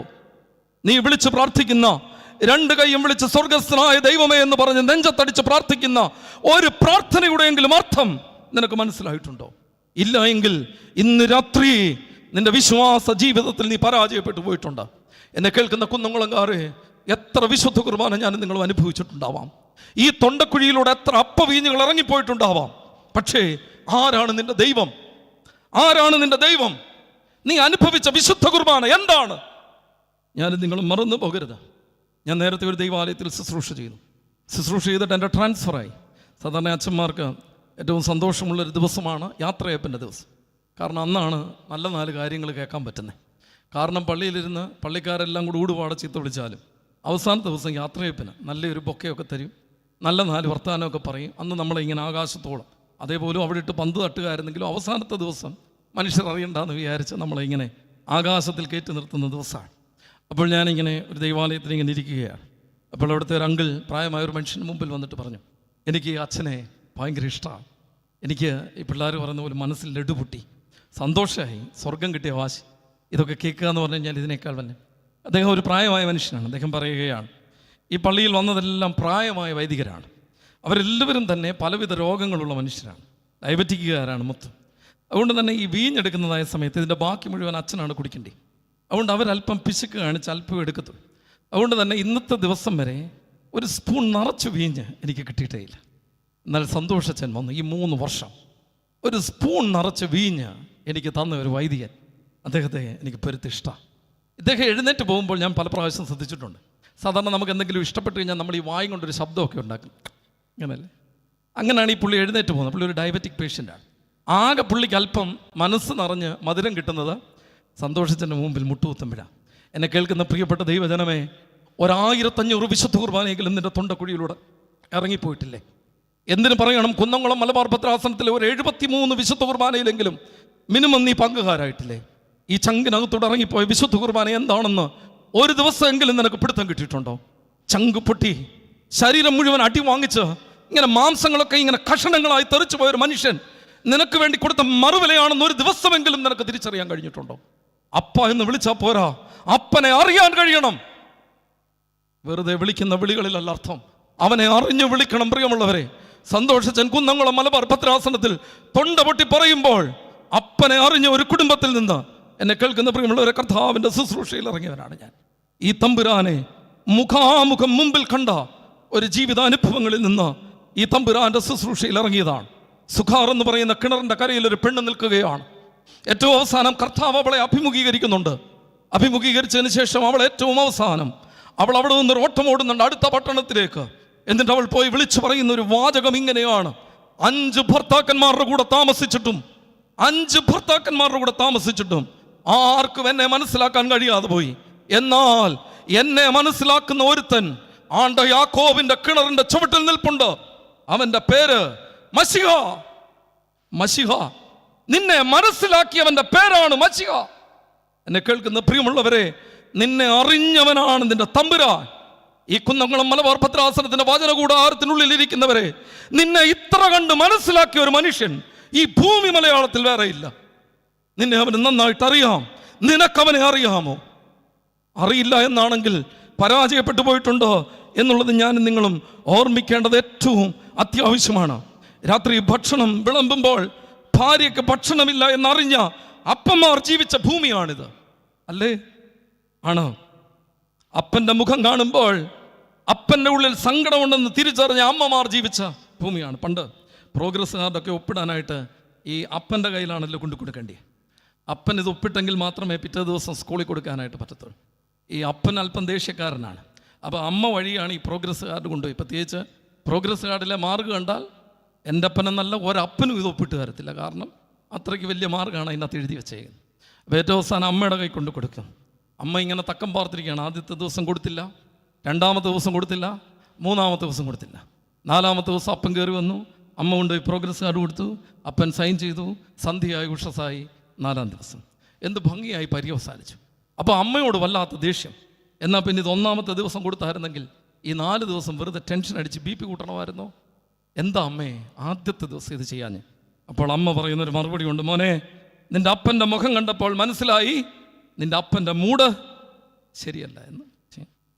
ഈ അമ്മ അടുക്കളയിൽ കിടന്ന് ഇങ്ങനെ പാത്രം കഴുകുമ്പോൾ പാത്രത്തിൻ്റെ ശബ്ദം കൂടുമ്പോൾ അപ്പൻ മക്കൾക്കൊരു നിർദ്ദേശം കൊടുക്കും. ഇപ്പോൾ അവളുടെ കൈവാക്കിൽ ചെന്ന് കയറരുത്, കച്ചവടം കഴിയും.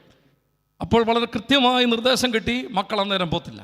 പാത്രത്തിൻ്റെ ശബ്ദം കുറയുമ്പോൾ മാത്രമേ അങ്ങോട്ട് പോത്തുള്ളൂ.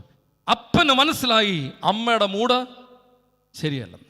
ഇന്ന് അമ്മാമ്മ കിടന്ന് പാത്രം തല്ലിപ്പൊട്ടിച്ചാലും പുള്ളി ഒരു കൂസലുമില്ലാതെ പത്രവും വായിച്ചുകൊണ്ട് വെളിയിലിരിക്കുക, അല്ലേ?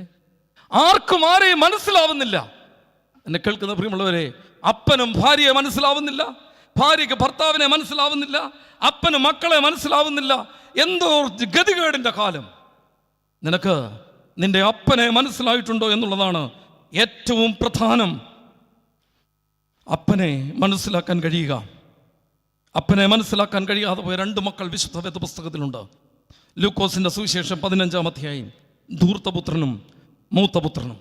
അങ്ങനെയാണെങ്കിൽ ഞാൻ വളരെ വേഗം എൻ്റെ ഒന്നാമത്തെ ചിന്തയ്ക്ക് വിരാമം കുറിക്കുകയാണ്. നീ പ്രസംഗിക്കുന്നവനെ നിനക്കറിയാമോ?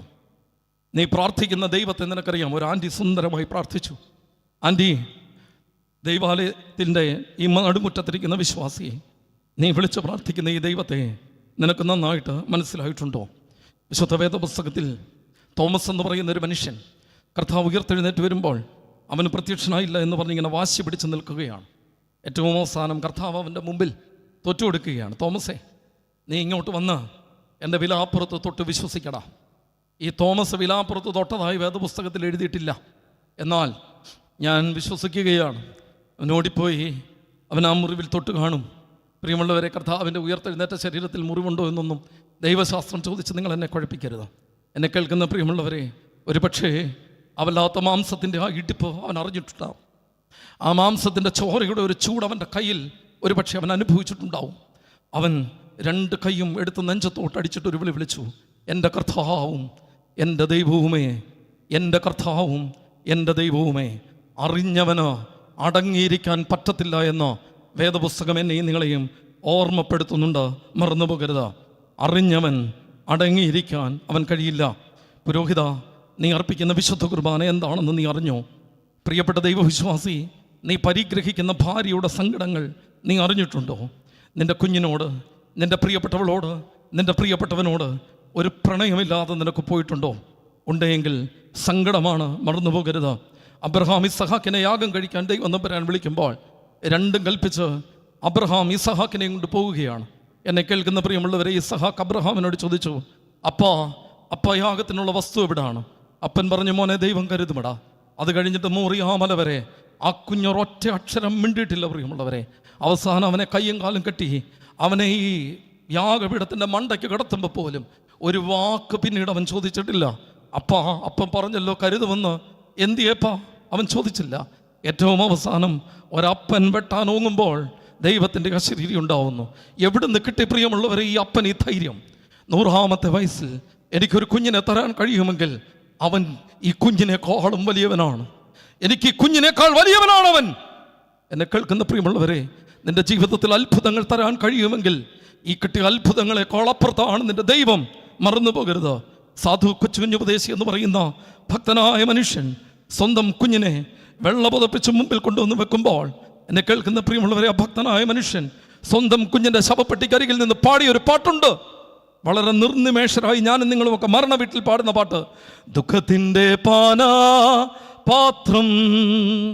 കർത്താവിൻ്റെ കയ്യിൽ തന്നാൽ സന്തോഷത്തോടതു വാങ്ങി ഹല്ലേലൂയ പാടിയിടും ഞാൻ.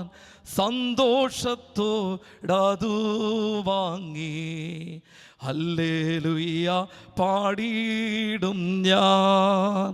ലോകത്തെ ഞാൻ ഓർക്കുന്നില്ല, കഷ്ടനഷ്ടം ഓർക്കുന്നില്ല, എപ്പോൾ എൻ്റെ കർത്താവിനെ ഒന്നു കാണാം എന്നേയുള്ളൂ, എപ്പോൾ എൻ്റെ കർത്താവിനെ ഒന്നു കാണാം എന്നേയുള്ളൂ. ആർക്ക് പാടാൻ പറ്റും? ദൈവത്തെ അറിഞ്ഞവന് മാത്രമേ പാടാൻ പറ്റൂ. സാധു കൊച്ചു കുഞ്ഞുപദേശി അപ്പനെ അറിഞ്ഞതുകൊണ്ട് സ്വന്തം കുഞ്ഞിൻ്റെ കടക്കക്കരികിൽ ആ മനുഷ്യൻ ഒരു കൂസലുമില്ലാതെ പാടി. സത്യവിശ്വാസി, നിനക്ക് കഴിയുമോ? ആരാണ് നിനക്ക് ദൈവം? കേവലം വസ്തുവീതം വെച്ച് തരുന്ന. നിങ്ങൾക്കറിയാം, വേൾഡ് കപ്പിൽ കിരീടം പ്രാപിക്കുമ്പോൾ മറഡോണയുടെ കൈ തട്ടി ഒരു ബോൾ ഗോളായി. അന്ന് പത്രക്കാർ മറഡോണയോട് ചോദിക്കുന്നുണ്ട്, നിങ്ങളുടെ കൈ അതിൽ തട്ടിയില്ലേ? ഉടനെ മറഡോണ പറയുന്നുണ്ട്, ഇല്ല, എൻ്റെ കൈ തട്ടിയില്ല. പിന്നെ അത് ആരുടെ കൈയാ? ഉടനെ മറഡോണ പറയുന്ന മറുപടി ഉണ്ട്, ദൈവത്തിൻ്റെ കൈ. പിറ്റേ ദിവസം പത്രത്തിൽ അടിച്ചു വന്നു, ദൈവത്തിൻ്റെ കൈ. നിന്റെ കള്ളത്തരങ്ങൾക്ക് കൂട്ടു നിൽക്കുന്ന ഒരു തമ്പുരാനായിട്ടാണോ ദൈവത്തെ നീ മനസ്സിലാക്കിയത്? അല്ല, a god of convenience. No. Abhimanyu Thirumeni, ഞാൻ എഴുതി വെച്ച ഒരു സെന്റൻസ് അതുപോലെ പറഞ്ഞു. ഞായറാഴ്ച എടുത്തണയാൻ മാത്രം, ഞായറാഴ്ച വൈകിട്ട് ഊരി വെക്കാൻ മാത്രമുള്ള ഒരു ദൈവമായിട്ടാണോ നീ ഈ ദൈവത്തെ കണ്ടിട്ടുള്ളത്? അല്ല പ്രിയമുള്ളവരെ, നിന്റെ ജീവിതത്തെ അറിഞ്ഞവൻ, നിന്റെ ജീവിതത്തെ മനസ്സിലാക്കിയവൻ, നിന്റെ നൊമ്പരങ്ങളെ അറിഞ്ഞവൻ, നിന്റെ സങ്കടങ്ങളെ അറിഞ്ഞവൻ, നിന്റെ ഹൃദയഭാരങ്ങളെ അറിഞ്ഞവൻ, നിന്റെ വേദനകളെ അറിഞ്ഞവൻ, നിന്റെ ജീവിതത്തിൻ്റെ നിന്നെ അറിഞ്ഞവൻ, നിന്റെ പരിഹാസങ്ങൾ അറിഞ്ഞവൻ, അവനാണ് ദൈവം. മറന്നു പോകരുത്. അവൻ അതുക്കും മേലെ. അവനെ ലഘൂകരിച്ച് കാണരുത്. അവൻ അതിനും മുകളിലാണ്. പ്രിയമുള്ളവരെ, എന്നെ കേൾക്കുന്ന പ്രിയമുള്ളവരെ, ഇന്നേക്കൊരു 35 വർഷങ്ങൾക്ക് മുമ്പ് പ്രിയപ്പെട്ട ജോ മാത്യു അച്ഛൻ ഇവിടെ ഇരിപ്പുണ്ട്. ഈ ഭദ്രാസനത്തിൻ്റെ പഴയ ട്രസ്റ്റി എൻ്റെ പള്ളിക്കാരനാണ് ഇവിടെ ഇരിപ്പുണ്ട്. ഇന്നേക്ക് 35 വർഷങ്ങൾക്ക് മുമ്പ് 3 പറക്കമുറ്റാത്ത കുഞ്ഞുങ്ങളുമായി ഒരു ശവപ്പെട്ടിയുടെ മുമ്പിൽ വല്ലാതെ നിസ്സംഗതയോടെ ഇരുന്ന ഒരു അമ്മ എൻ്റെ വീട്ടിലുണ്ട്. പ്രിയമുള്ളവരെ, പറക്കമുറ്റാത്ത 3 കുഞ്ഞുങ്ങളെയും കൊണ്ട് അപ്പൻ പെട്ടെന്ന് ഹാർട്ട് അറ്റാക്കായി ലോകത്ത് നിന്ന് മാറ്റപ്പെട്ടു പോകുമ്പോൾ എന്ത് ചെയ്യണമെന്നറിയാതെ ഒരു ശവപ്പെട്ടിയുടെ മുമ്പിൽ കരഞ്ഞ് തളർന്നു പോയൊരു അമ്മ എൻ്റെ വീട്ടിലുണ്ട്. പ്രിയമുള്ളവരെ, രാത്രിയുടെ യാമങ്ങളിൽ കുടുംബ പ്രാർത്ഥനയിൽ കണ്ണുനീരോടെ നിലത്ത് കിടന്നുരുണ്ട് ദൈവസന്നിധിയിൽ, ദൈവമേ എൻ്റെ മക്കൾ നശിച്ചു പോകല്ലേ എന്ന് ദൈവസന്നിധിയിൽ പ്രാർത്ഥിച്ച ഒരു അമ്മയുണ്ട്. പ്രിയമുള്ളവരെ, ഇന്ന് മലങ്കര മാർത്തോമാ സുറിയാനി സഭയിൽ 14 വർഷമായി ഒരു വൈദികനായി ദൈവം തമ്പുരാൻ എന്നെ ഉയർത്തിയെങ്കിൽ ഈ കുന്നംകുളം മലബാർ ഭദ്രാസനത്തിൽ ദൈവവചനം പറയാൻ സ്വർഗത്തിലെ തമ്പുരാൻ ഈ ബലഹീനനായി എന്നെ പ്രാപ്തനാക്കിയെങ്കിൽ ഞാൻ പറയും, പ്രിയമുള്ളവരെ, നിന്റെ നൊമ്പരങ്ങളെ കണ്ടവന്റെ പേരാണ് സ്വർഗത്തിലെ അപ്പൻ. മറക്കരുത്. നിന്റെ ജീവിതത്തിൻ്റെ വേദനകളെ കണ്ടവൻ, നിന്റെ സങ്കടങ്ങളെ കണ്ടവൻ, നിന്റെ ദുരിതങ്ങളെ കണ്ടവൻ. നിനക്കവൻ വസ്തുവീതം വെക്കുന്നവനല്ല, അവൻ അതുക്കും മേലെ. ആ ദൈവത്തെ മനസ്സിലാക്കാതെ ഇന്ന് ഈ പള്ളിയിൽ നിന്ന് ഇറങ്ങിപ്പോകരുതോ. കുഞ്ഞുങ്ങൾക്ക് ഈ ദൈവത്തെ കൊടുക്കണം. മോനെ, ഈ അപ്പൻ്റെ ദൈവമാരാണെന്ന് നീ അറിയണം. ഈ അമ്മയുടെ ദൈവമാരാണെന്ന് അവന് പറഞ്ഞു കൊടുക്കാൻ അപ്പനമ്മമാരെ നിങ്ങൾ മറന്നു പോകരുത് എന്ന് ഞാൻ നിങ്ങളെ ഓർമ്മപ്പെടുത്തുകയാണ്. അല്ലാതെ കേവലം കാര്യസാധ്യങ്ങളുടെ ദൈവമായി തീരരുത്. ഒരു കുഞ്ഞ് പരീക്ഷയ്ക്ക് പോയി അമേരിക്കയുടെ തലസ്ഥാനം ലണ്ടൻ എന്ന് എഴുതി വെച്ചു. എന്നിട്ട് തിരിച്ചു വന്നു. അമ്മയോട് പറഞ്ഞു, അമ്മ ഒരു തെറ്റ് പറ്റി, അമേരിക്കയുടെ തലസ്ഥാനം ലണ്ടൻ എന്ന് എഴുതി. ഉടനെ അമ്മ പറഞ്ഞു, മോൻ പേടിക്കണ്ട, ആ പായിങ് എടുത്തുകൊണ്ട് വരാൻ പറഞ്ഞു. പാ എടുത്തുകൊണ്ട് വന്നു. പാ വിരിച്ചിട്ട് അമ്മയും മോനും കൂടെ മുട്ടുകുത്തി. എന്നിട്ട് പ്രാർത്ഥന തുടങ്ങി, ദൈവമേ, അമേരിക്കയുടെ തലസ്ഥാനം എങ്ങനെയും ലണ്ടനാക്കി തരണേ. എൻ്റെ കാര്യസാധ്യങ്ങൾക്ക് വേണ്ടിയാണോ നീ തമ്പുരാനെ കൂട്ടുപിടിക്കുന്നത്? അല്ല പ്രിയമുള്ളവരെ, അവൻ അതുക്കും മേലെയാണ് എന്ന് നീ തിരിച്ചറിയേണ്ടത് അത്യാവശ്യമാണ് എന്ന് ഓർമ്മപ്പെടുത്തി ഞാൻ എൻ്റെ ഒന്നാമത്തെ ചിന്ത അവസാനിപ്പിക്കട്ടെ. 2, വിശുദ്ധ വേദപുസ്തകത്തിൽ മത്തായിയുടെ സുവിശേഷം 25-ാം അധ്യായത്തിൻ്റെ 27-ാം വാക്യം. നീ എൻ്റെ ദ്രവ്യം പൊൻവാണിപ്പക്കാരെ ഏൽപ്പിക്കേണ്ടിയിരുന്നു. എന്നാൽ ഞാൻ വന്ന് എൻ്റേത് പലിശയോടുകൂടെ വാങ്ങിക്കൊള്ളുമായിരുന്നു. സ്നേഹിത, നീ ഒന്നും ചെയ്യണ്ടായിരുന്നു. നീ അത് പൊൻവാണിപ്പക്കാരുടെ കയ്യിൽ കൊടുത്തിരുന്നെങ്കിൽ ഞാൻ തിരിച്ചു വന്ന് അത് പലിശയോടുകൂടെ മടക്കി വാങ്ങിക്കുമായിരുന്നു. ഈ ദാസൻ പരാജയപ്പെട്ടു പോയ ഒന്നാമത്തെ ഇടം, അവൻ്റെ ഗുരുവിനെ മനസ്സിലാക്കാൻ കഴിയാതെ പോയി. He fail to understand his master. 2, he fail to understand the mind of the master, അല്ലെങ്കിൽ the dream of the master. ഗുരുവിൻ്റെ സ്വപ്നം തിരിച്ചറിയാൻ കഴിയാതെ പോയ മനുഷ്യനാണ് ഈ മൂന്നാമത്തെ മനുഷ്യനെന്ന് ഓർമ്മപ്പെടുത്തുക. ഈ നാണയം നിന്റെ കയ്യിൽ തരുമ്പോൾ നിന്റെ ഒടേതമ്പുരാന് ഒരു വലിയ സ്വപ്നം ഉണ്ടായിരുന്നു, നീ മറന്നു പോകരുത്. നിന്റെ യജമാനൻ അത് നിന്റെ കയ്യിലേക്ക് ഏൽപ്പിക്കുമ്പോൾ അവന് ഒരു വലിയ സ്വപ്നം ഉണ്ടായിരുന്നു, അത് നീ മറന്നു പോകരുത്. ആ സ്വപ്ന സാക്ഷാത്കാരത്തിനെങ്കിലും നീ അത് ഒരു പൊന്മാണിപ്പക്കാരൻ്റെ അടുത്ത് ഏൽപ്പിക്കരുതായിരുന്നു. വ്യാപാരം ചെയ്യാനും വർദ്ധിപ്പിക്കാനും ഞാൻ തന്ന നാണയം എങ്ങനെ കുഴിച്ചിടാൻ നിനക്ക് തോന്നി സ്നേഹിത? ഇന്ന് രാത്രി ദൈവം തമ്പുരാൻ ചോദിക്കുന്ന രണ്ടാമത്തെ ചോദ്യം, ദൈവത്തിൻ്റെ മനസ്സറിയാൻ നീ പരാജയപ്പെട്ടു പോയോ?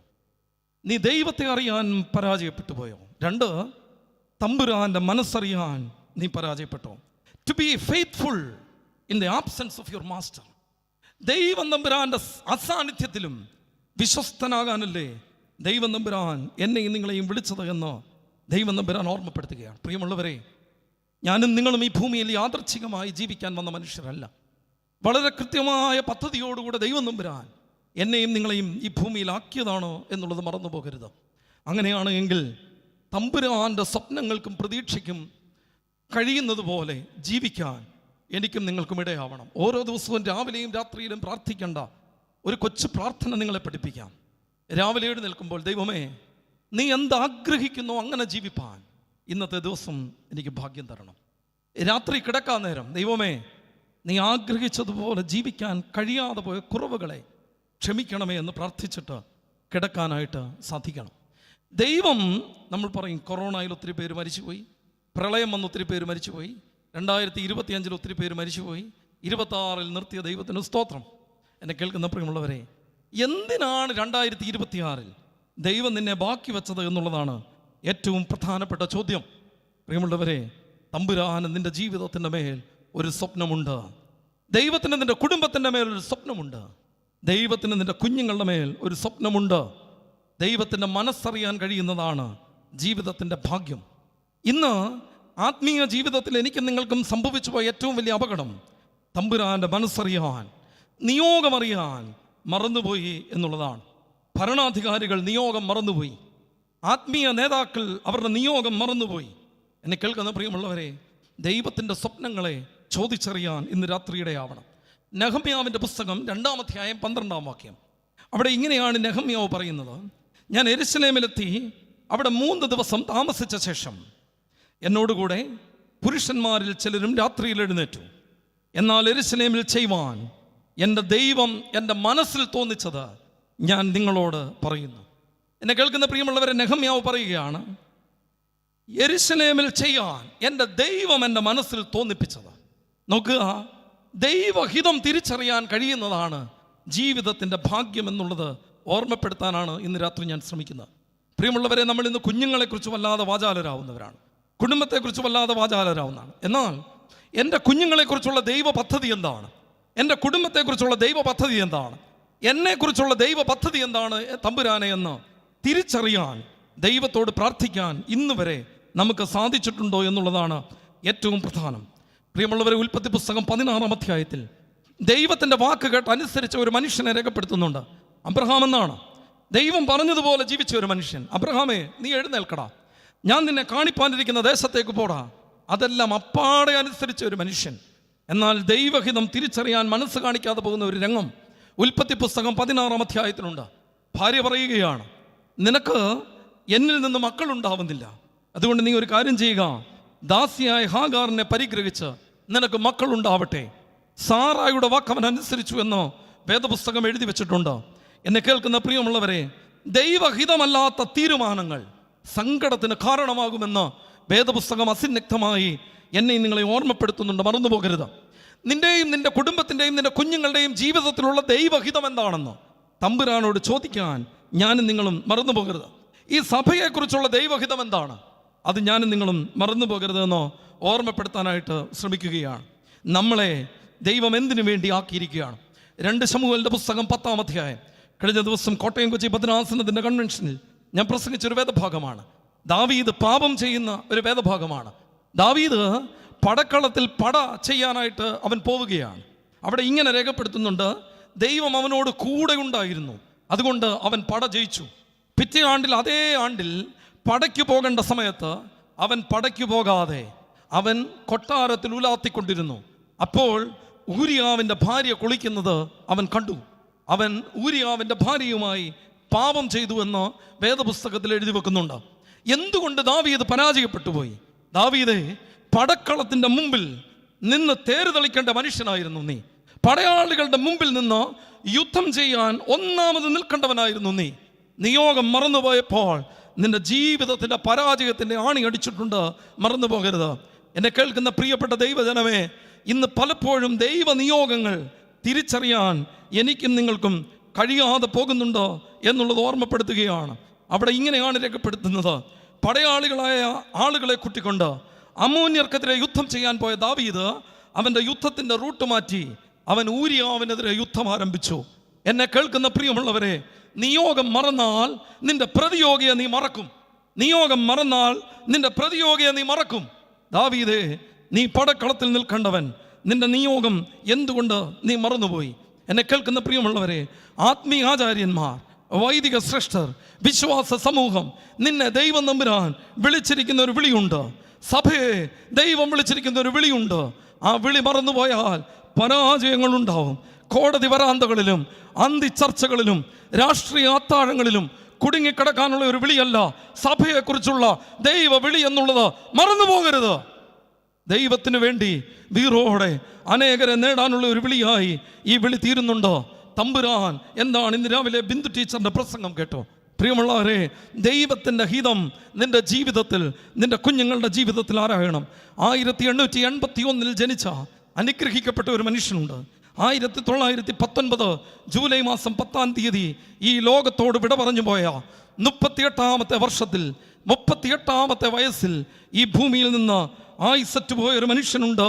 ഈ ഭൂമിയിൽ ജീവിച്ചിരുന്നു. ആത്മീയ ഈറ്റില്ലമായ ക്രൈസ്തവ ഗാന ലോകത്ത് അനേക ഗാനങ്ങൾ സമ്മാനിച്ച അനുഗ്രഹിതനായ ഒരു മനുഷ്യൻ. ഒരു കൊച്ചുകാലം കൊണ്ട് 137 പരം ഗീതങ്ങൾ ക്രൈസ്തവ ലോകത്തിന് സമ്മാനിച്ച അനുഗ്രഹിതനായ ഒരു മനുഷ്യൻ, അധ്യാപകൻ, സുവിശേഷകൻ, നല്ലൊരു ട്രാൻസ്ലേറ്റർ. ജൂലൈ മാസം 10-ാം തീയതി രാവിലെ ഈ ഭക്തനായ മനുഷ്യൻ കുളിച്ചതിന് ശേഷം അദ്ദേഹം വീട്ടിൽ നിന്ന് പതിവ് പോലെ ഇറങ്ങുകയാണ്. കോളറ വല്ലാതെ പടർന്നു പിടിച്ച ഒരു ദേശത്ത് ഈ മനുഷ്യൻ ഇറങ്ങിത്തിരിക്കുകയാണ്. അവരെ ശുശ്രൂഷിക്കാനുള്ള നിയോഗം ഏറെ കഴിയുന്നതിന് മുമ്പേ ഈ ഭക്തനായ മനുഷ്യൻ തിരികെ വരുന്നുണ്ട്. വരുമ്പോൾ അദ്ദേഹം തിരിച്ചറിയുന്നുണ്ട്, ശരീരത്തിന് വല്ലാത്ത ഒരു ക്ഷീണം, നാഡീഞരമ്പുകളൊക്കെ തളർന്നു പോകുന്നു, ശരീരം നേരെ നിൽക്കാൻ കഴിയുന്നില്ല. ആ മനുഷ്യൻ തിരിച്ചറിയുന്നു തനിക്കും കോളറ പിടിച്ചിരിക്കുന്നു. എന്നെ കേൾക്കുന്ന പ്രിയമുള്ളവരെ, കിടക്കയിലേക്ക് മനുഷ്യൻ വീഴുകയാണ്. ജൂലൈ മാസം 10-ാം തീയതി അദ്ദേഹം ഈ ലോകത്ത് നിന്ന് മാറ്റപ്പെടുമ്പോൾ, കോളറ ബാധിച്ച് മാറ്റപ്പെടുമ്പോൾ, സ്വന്തം മകളെ അടുത്തേക്ക് വിളിച്ചു നിർത്തിയിട്ട് ആ മനുഷ്യൻ മകളോട് ഇങ്ങനെ പറഞ്ഞു, മോളെ, നിന്റെ ഭൂമിയിലെ അപ്പൻ ഈ ഭൂമിയിൽ നിന്ന് കടന്നു പോവുകയാണ്. 38-ാമത്തെ വയസ്സിൽ നിന്റെ ലോകപ്രകാരമുള്ള അപ്പൻ ഈ ഭൂമിയിൽ നിന്ന് കടന്നു പോവുകയാണ്. എന്നാൽ എനിക്ക് നിന്നോടൊരു കാര്യം പറയാനുണ്ട്. നിനക്ക് സ്വർഗത്തിൽ ഒരു പിതാവുണ്ട്. ദൈവത്തിന് സ്തോത്രം. You have A father in heaven. നിനക്ക് സ്വർഗത്തിൽ ഒരു പിതാവുണ്ട്. ജീവിത നിയോഗം തിരിച്ചറിഞ്ഞ് 38-ാമത്തെ വയസ്സിൽ പോയ മനുഷ്യൻ പറയുക, കുഞ്ഞെ, നിനക്ക് സ്വർഗത്തിൽ ഒരു അപ്പനുണ്ട്. അപ്പനെ അറിഞ്ഞ് അവൻ്റെ നിയോഗം അറിഞ്ഞ് ജീവിക്കണം. ആ മനുഷ്യൻ പാടിവെച്ച പാട്ടാണ്, ലോകത്തിൽ ഞങ്ങൾക്കുള്ള ഇതെല്ലാം നഷ്ടമാകിലും ലോകക്കാർ നിത്യം ദൂഷിച്ചിടിലും പൊന്നേശുവേ നീയല്ലോ ഞങ്ങൾക്കുള്ള ദിവ്യ സമ്പത്തേശുവേ. എന്നെ കേൾക്കുന്ന പ്രിയമുള്ളവരെ, ദൈവം നിന്റെ സമ്പത്താണ്. അവൻ്റെ സ്വപ്നം ഈ ഭൂമിയിൽ നിർവഹിക്കുന്നതാണ് നിന്റെ ഭാഗ്യം. അങ്ങനെയാണെങ്കിൽ എന്നെയും നിങ്ങളെയും എന്തിനാണ് ദൈവം തമ്പുരാൻ വിളിച്ചിരിക്കുന്നത്? 1 യോഹന്നാൻ 2-ാം അധ്യായം 5-6 വാക്യങ്ങൾ ഇങ്ങനെ പറയുന്നു, അവൻ നടന്നതുപോലെ നടക്കാൻ ദൈവം നിന്നെ വിളിച്ചിരിക്കുന്നു. കുന്നംകുളം മലബാർ ഭദ്രാസനത്തിലെ വിശ്വാസ സമൂഹമേ, നിന്നെ എന്തിനാണ് ദൈവം വിളിച്ചിരിക്കുന്നത്? ഞാൻ ഇങ്ങനെ പറയും, അവൻ നടന്നതുപോലെ നടക്കാൻ ദൈവം നിന്നെ വിളിച്ചിരിക്കുന്നു. ആര് നടന്നതുപോലെ?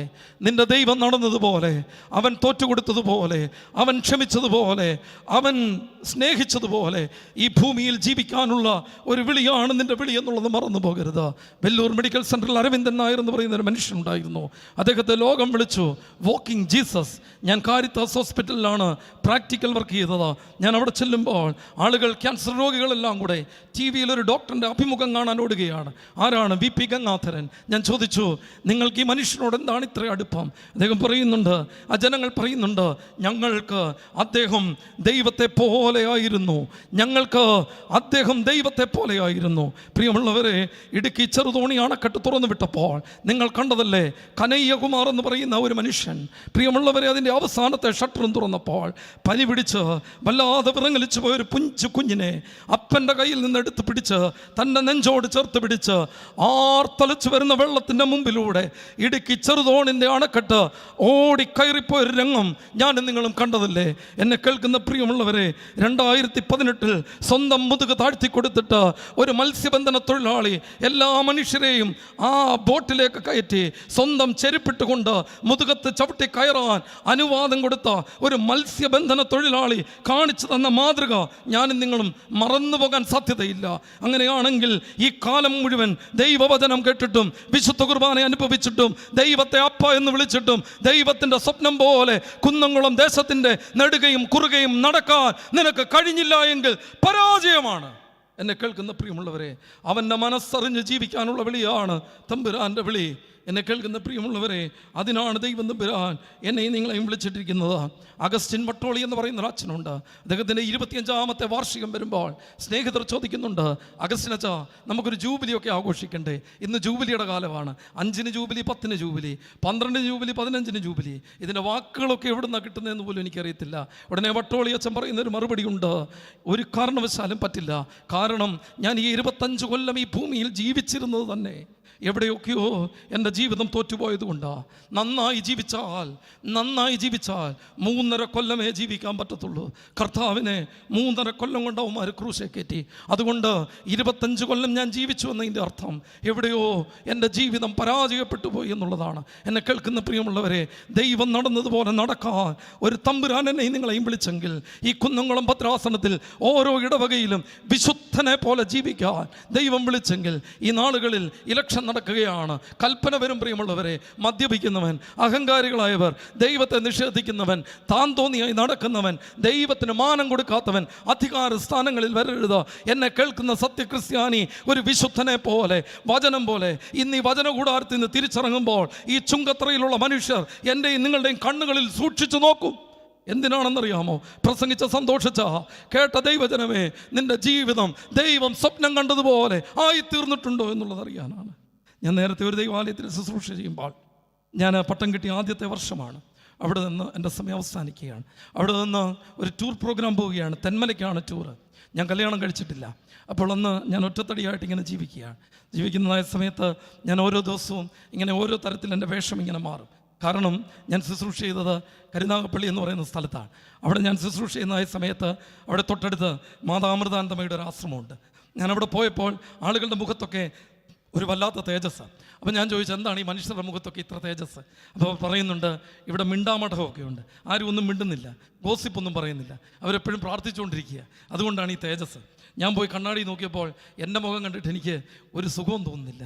അപ്പം ഞാൻ ഈ എന്തെങ്കിലുമൊക്കെ കാണിച്ച്, അഭ്യാസമൊക്കെ കാണിച്ച് ഈ ഒന്നുകൂടെ ഒന്ന് ഭംഗിയാകാം എന്നിങ്ങനെ കരുതുകയാണ്. അപ്പം അങ്ങനെ ഞാൻ താടിയൊക്കെ ഇങ്ങനെ നീട്ടി വളർത്തി. നന്നായി എനിക്ക് താടിയുണ്ട്. അപ്പോൾ ആ സമയത്താണ് എൻ്റെ ഒരു സ്നേഹിതൻ എനിക്ക് ഫാബിന്ത്യയുടെ ഒരു കുർത്ത വാങ്ങിച്ചത്. അതുവരെയൊക്കെ 200 രൂപയുടെ കുർത്ത ഇട്ട് നടന്ന ഞാൻ 2000 രൂപയുടെ ഫാബിന്ത്യയുടെ ഒരു കുർത്ത കിട്ടിയപ്പോൾ, ഈ നല്ല താടിയൊക്കെ വളർത്തി ഈ ഫാബിന്ത്യയുടെ കുർത്ത കൂടെ ഇട്ടപ്പോൾ എന്നെ കണ്ടപ്പോൾ കോന്നിക്കാരുടെ ഭാഷയിൽ എനിക്ക് എന്നെ തന്നെ കണ്ടിട്ടൊരു ആന ചന്തം. നല്ല ഭംഗിയായിരിക്കുന്നു, ഇത്രയും താടിയും നീട്ടിയ ഒരു കുർത്തയും ഒക്കെയായിട്ട്. ആ കുർത്ത അങ്ങ് താഴെ വരെ ഉണ്ട്. അത് ഇട്ട് കഴിഞ്ഞാൽ പിന്നെ പാൻറ് ഇട്ടില്ലേലും കുഴപ്പമില്ല, കാരണം അത്രയ്ക്ക് നീളമാണ് അതിന്. ഇതൊക്കെ ഇട്ടുകൊണ്ട് ഞാൻ തെന്മല എന്ന് പറയുന്ന സ്ഥലത്ത് ടൂറിന് പോയി. ഞാൻ തെന്മലയിൽ ടൂറെല്ലാം കഴിഞ്ഞ് 4 മണിയായപ്പോൾ തെന്മല റോഡിൽ ഇറങ്ങി നിൽക്കുകയാണ്. നല്ല പ്രകൃതി രമണീയമായ സ്ഥലം. എല്ലാ പള്ളിക്കാരും മുഴുവൻ ചായ കുടിക്കാൻ കടയിൽ കയറിയിട്ടുണ്ട്.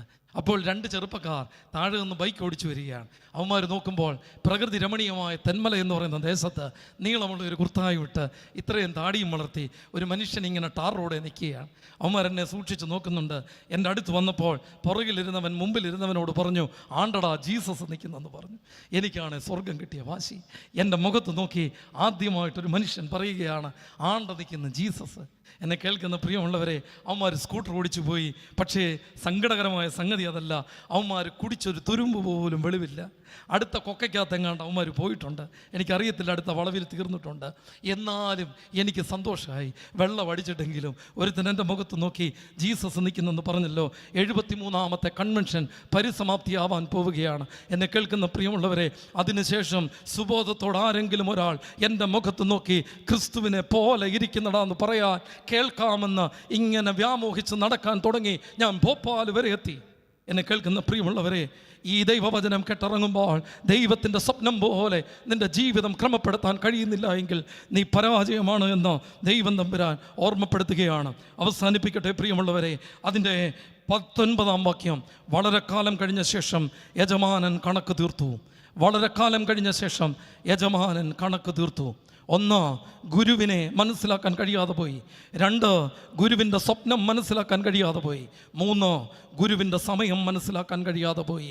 He fail to understand the time of your master. അവൻ എപ്പോൾ വരുമെന്ന് ഈ പാവത്തിന് അറിയത്തില്ലായിരുന്നു എന്നതാണ് ഏറ്റവും വലിയ അപകടം. പ്രിയമുള്ളവരെ, 3ാമത്തെ ദാസൻ പരാജയപ്പെട്ടത് യജമാനൻ എപ്പോൾ വരുമെന്ന് അറിയത്തില്ലായിരുന്നു. ബുദ്ധിയുള്ള കന്യകമാരെക്കുറിച്ചും ബുദ്ധിയില്ലാത്ത കന്യകമാരെക്കുറിച്ചും വേദപുസ്തകത്തിലൊരു പരാമർശമുണ്ട്.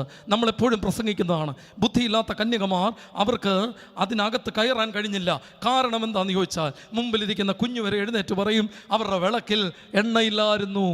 എന്നെ കേൾക്കുന്ന പ്രിയമുള്ളവരെ, എന്നാൽ ഇന്ന് രാത്രി ഞാൻ നിങ്ങളോട് പറയട്ടെ, എണ്ണയില്ലാതെ പോയതല്ല അവരുടെ പ്രശ്നം. എണ്ണയില്ലാതെ പോയതല്ല അവരുടെ പ്രശ്നം. പ്രിയമുള്ളവരെ, മണവാളൻ എപ്പോൾ വരുമെന്ന് അവർക്കറിയില്ലായിരുന്നു എന്നതാണ് ആത്യന്തികമായ പ്രശ്നം. എന്നെ കേൾക്കുന്ന പ്രിയമുള്ളവരെ, നിന്റെ വിളക്കിൽ എണ്ണ തീർന്നോ എന്നതല്ല ഇന്ന് രാത്രിയിലെ ചോദ്യം. ഇന്ന് രാത്രിയിലെ ചോദ്യം, നിന്റെ തമ്പുരാൻ വരുന്ന കാലം നിനക്കറിയാമോ എന്നുള്ളതാണ് ചോദ്യം.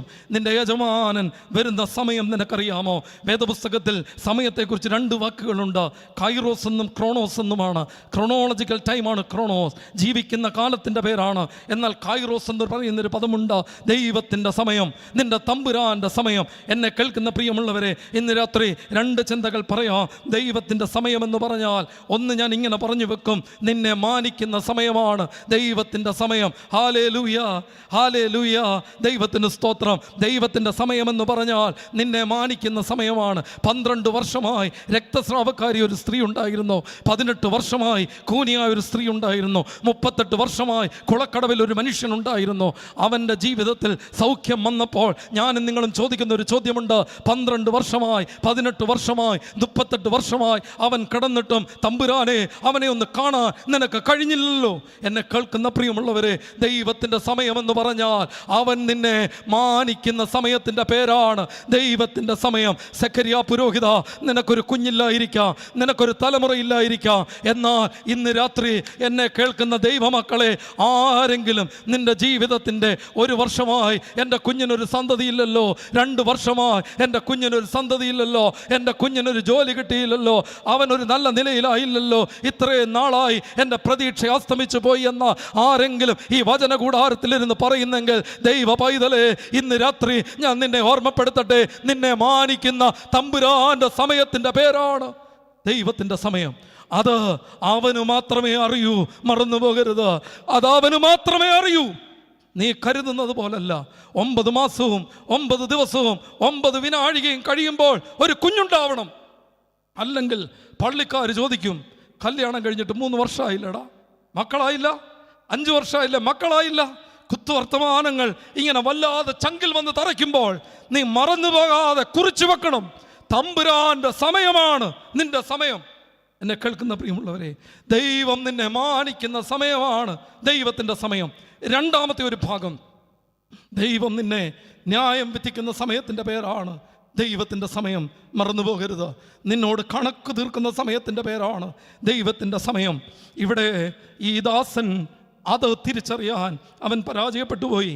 എന്നെ കേൾക്കുന്ന പ്രിയപ്പെട്ട ദൈവജനമേ, ലൂക്കോസിൻ്റെ സുവിശേഷം 12-ാം അധ്യായം വിശ്വസ്തനും ബുദ്ധിയുമുള്ള ഗ്രഹവിചാരകനെ പറ്റി ഒരു പരാമർശം അവിടെ കാണുന്നുണ്ട്. 45-ാം വാക്യം, എന്നാൽ യജമാനൻ ഇപ്പോൾ എങ്ങും വരില്ല എന്ന് ഹൃദയത്തിൽ പറയുന്ന കാര്യവിചാരകൻ അവൻ നനയ്ക്കാത്ത നാഴികയിലും വന്ന് അവനെ ദണ്ഡിപ്പിച്ച് കളയും. മറന്നു പോകരുത്, നീ നനയ്ക്കാത്ത നാഴികയിലും നാളിലും വന്ന് ദണ്ഡിപ്പിച്ച് കളയും എന്ന് മറന്നു പോകരുത്. അതാണ് ഒരു മകൻ 2 കൈയും വിരിച്ച് പറയുന്നത്, പിതാവേ, നാഴിക വന്നിരിക്കുന്നു, നിനക്ക് ലഭ്യമായ സമയം നീ ഉപയോഗിച്ചോ. മാത്യു 25, നീ എന്നെ കണ്ടപ്പോൾ ഭക്ഷിപ്പാൻ തന്നു, ഞാൻ വിശന്നിരുന്നപ്പോൾ നീ എനിക്ക് ഭക്ഷണം തന്നു, ഞാൻ നഗ്നനായിരുന്നപ്പോൾ നീ എന്നെ ഉടുപ്പിച്ചോ. ഇല്ല, എന്നെ കേൾക്കുന്ന പ്രിയമുള്ളവരെ, നിന്നെ തമ്പുരാൻ ന്യായം വിധിക്കുന്ന ഒരു ദിവസമുണ്ട്. ന്യായവിധി ദൈവ പരിപാടിയല്ല, നിന്റെ പരിപാടിയാണ്. മറക്കരുത്, ന്യായവിധി ദൈവ പരിപാടിയല്ല, നിന്റെ പരിപാടിയാണ്. എന്നെ കേൾക്കുന്ന പ്രിയമുള്ളവരെ, വിശ്വസ്തനായി ജീവിക്കാൻ ദൈവം തമ്പുരാൻ ഓർമ്മപ്പെടുത്തുകയാണ്. നിന്നെ തമ്പുരാൻ ന്യായം വിധിക്കുമ്പോൾ, എന്നെ കേൾക്കുന്ന പ്രിയമുള്ളവരെ, നോഹയുടെ കാലത്ത് സംഭവിച്ചതുപോലെ മനുഷ്യപുത്രൻ്റെ നാളിലും ഉണ്ടാവും. പണം വർദ്ധിച്ചപ്പോൾ, അനുഗ്രഹം വർദ്ധിച്ചപ്പോൾ, തടിമിടുക്ക് വർദ്ധിച്ചപ്പോൾ, കുഞ്ഞുങ്ങൾ ഉയർത്തപ്പെട്ടപ്പോൾ, കൊട്ടാരവും മണിസൗധങ്ങളും ഉണ്ടായപ്പോൾ അഹങ്കാരം കയറി എല്ലാവരെയും വെല്ലുവിളിച്ച് മുഖ്യാസനങ്ങൾ മാറി മാറി കയറി മനുഷ്യനെ പരിഹസിച്ച് നിന്ദിച്ച് മാതാപിതാക്കളെ പരിഹസിച്ച് കൂടപ്പറപ്പിനെ ഉപേക്ഷിച്ച് ആരും എന്നെ ചോദ്യം ചെയ്യില്ല എന്ന് കരുതി ജീവിച്ചു പോയെങ്കിൽ ഇന്ന് രാത്രി ദൈവം തമ്പുരാൻ ഓർമ്മപ്പെടുത്തുകയാണ്, കണക്ക് തീർക്കുന്ന ഒരു ദിവസമുണ്ട്, മറന്നു പോകരുത്. അത് പ്രസംഗിക്കുന്ന സന്തോഷിച്ച നീ പ്രസംഗിച്ചതൊന്നും വിശ്വസിച്ചില്ലേലും, എന്നെ കേൾക്കുന്ന പ്രിയപ്പെട്ട ദൈവജനമേ, നിന്നെ സ്വർഗത്തിലെ തമ്പുരാൻ അന്ത്യനായ വിസ്താര ദിവസത്തിൽ കണക്ക് സെറ്റിൽ ചെയ്യുന്ന ഒരു ദിവസമുണ്ട്, മറന്നു പോകരുത്. ഈ 3-ാമത്തെ ദാസൻ പരാജയപ്പെടുകയാണ്. തമ്പുരാൻ്റെ സമയം അറിയാൻ അവൻ പരാജയപ്പെട്ടു പോയി. എന്നെ കേൾക്കുന്ന പ്രിയപ്പെട്ട ദൈവജനമേ, നമുക്ക് ദൈവസന്നിധിയിൽ അവസാനിപ്പിക്കാം. ഇന്ന് രാത്രി നിൻ്റെ വിശ്വാസ ജീവിതത്തിൻ്റെ പരാജയത്തിൻ്റെ 3 ഇടങ്ങളെയാണ് ഞാൻ പങ്കുവെക്കാൻ ശ്രമിച്ചത്. 1, ഗുരുവിനെ മനസ്സിലാക്കാൻ കഴിയാതെ പോയി. 2, ഗുരുവിൻ്റെ സ്വപ്നങ്ങൾ മനസ്സിലാക്കാൻ കഴിയാതെ പോയി. 3, ഗുരുവിൻ്റെ സമയം മനസ്സിലാക്കാൻ കഴിയാതെ പോയി. Fail to understand his master, fail to understand the mind or the dream of your master, fail to understand the time of your master. പ്രിയമുള്ളവരെ, ദൈവസന്നിധിയിൽ ഒരു നിമിഷം നമുക്ക് നമ്മളെ ഒന്ന് സമർപ്പിക്കാം. ദൈവമേ, കർത്താവേ, നിൻ്റെ സന്നിധിയിൽ ദൈവമേ, ജീവിതം പരാജയപ്പെട്ടു പോയ മനുഷ്യരാണ് കർത്താവേ ഞങ്ങൾ. ദൈവമേ, നിന്നെ ഞങ്ങൾ മനസ്സിലാക്കിയത് എവണ്ണമാണ് കർത്താവേ, ഗുരുവിനെ തിരിച്ചറിഞ്ഞത് എവണ്ണമാണ് കർത്താവേ. ഗുരുവിൻ്റെ സ്വപ്നങ്ങളെ മനസ്സിലാക്കാൻ കഴിയാതെ പോയല്ലോ. അപ്പാ, എൻ്റെ കുഞ്ഞിനെക്കുറിച്ചുള്ള ദൈവഹിതം എന്താണെന്ന് തിരിച്ചറിയാൻ ഇന്ന് രാത്രി നീ എന്നെ സഹായിക്കണം. എൻ്റെ ഭർത്താവിനെക്കുറിച്ച്, എൻ്റെ ഭാര്യയെക്കുറിച്ച്, എൻ്റെ കുടുംബത്തെക്കുറിച്ചുള്ള ദൈവ പദ്ധതി എനിക്ക് വെളിപ്പെടുത്തി തരണം. ദൈവമേ, ഞാൻ വിശുദ്ധ കുർബാന അനുഷ്ഠിക്കുന്ന, ഞാൻ വിശുദ്ധ കുർബാന കൈക്കൊള്ളുന്ന ഈ ദൈവം ആരാണെന്ന് കുറച്ചുകൂടെ ആഴത്തിൽ മനസ്സിലാക്കാൻ നീ എനിക്ക് കൃപ തരണം. ദൈവമേ, നീ കണക്ക് തീർക്കുന്ന ദിവസത്തെക്കുറിച്ച് ദൈവമേ ഭയത്തോടെ എണ്ണി കാത്തിരിപ്പാൻ അവിടുന്ന് എനിക്ക് കൃപ തരണം. അപ്രകാരം ദൈവമേ ഈ ഭൂമിയിൽ ജീവിപ്പാൻ അവിടുന്ന് ഞങ്ങളെ സഹായിക്കണമേ. എല്ലാ മാനവും മഹത്വവും സ്വർഗത്തിലെ തമ്പുരാന് മാത്രമായിരിക്കണം. യേശു കർത്താവിൻ്റെ നാമത്തിൽ അപേക്ഷിക്കുന്നു, കൃപയുണ്ടായി കേൾക്കണമേ.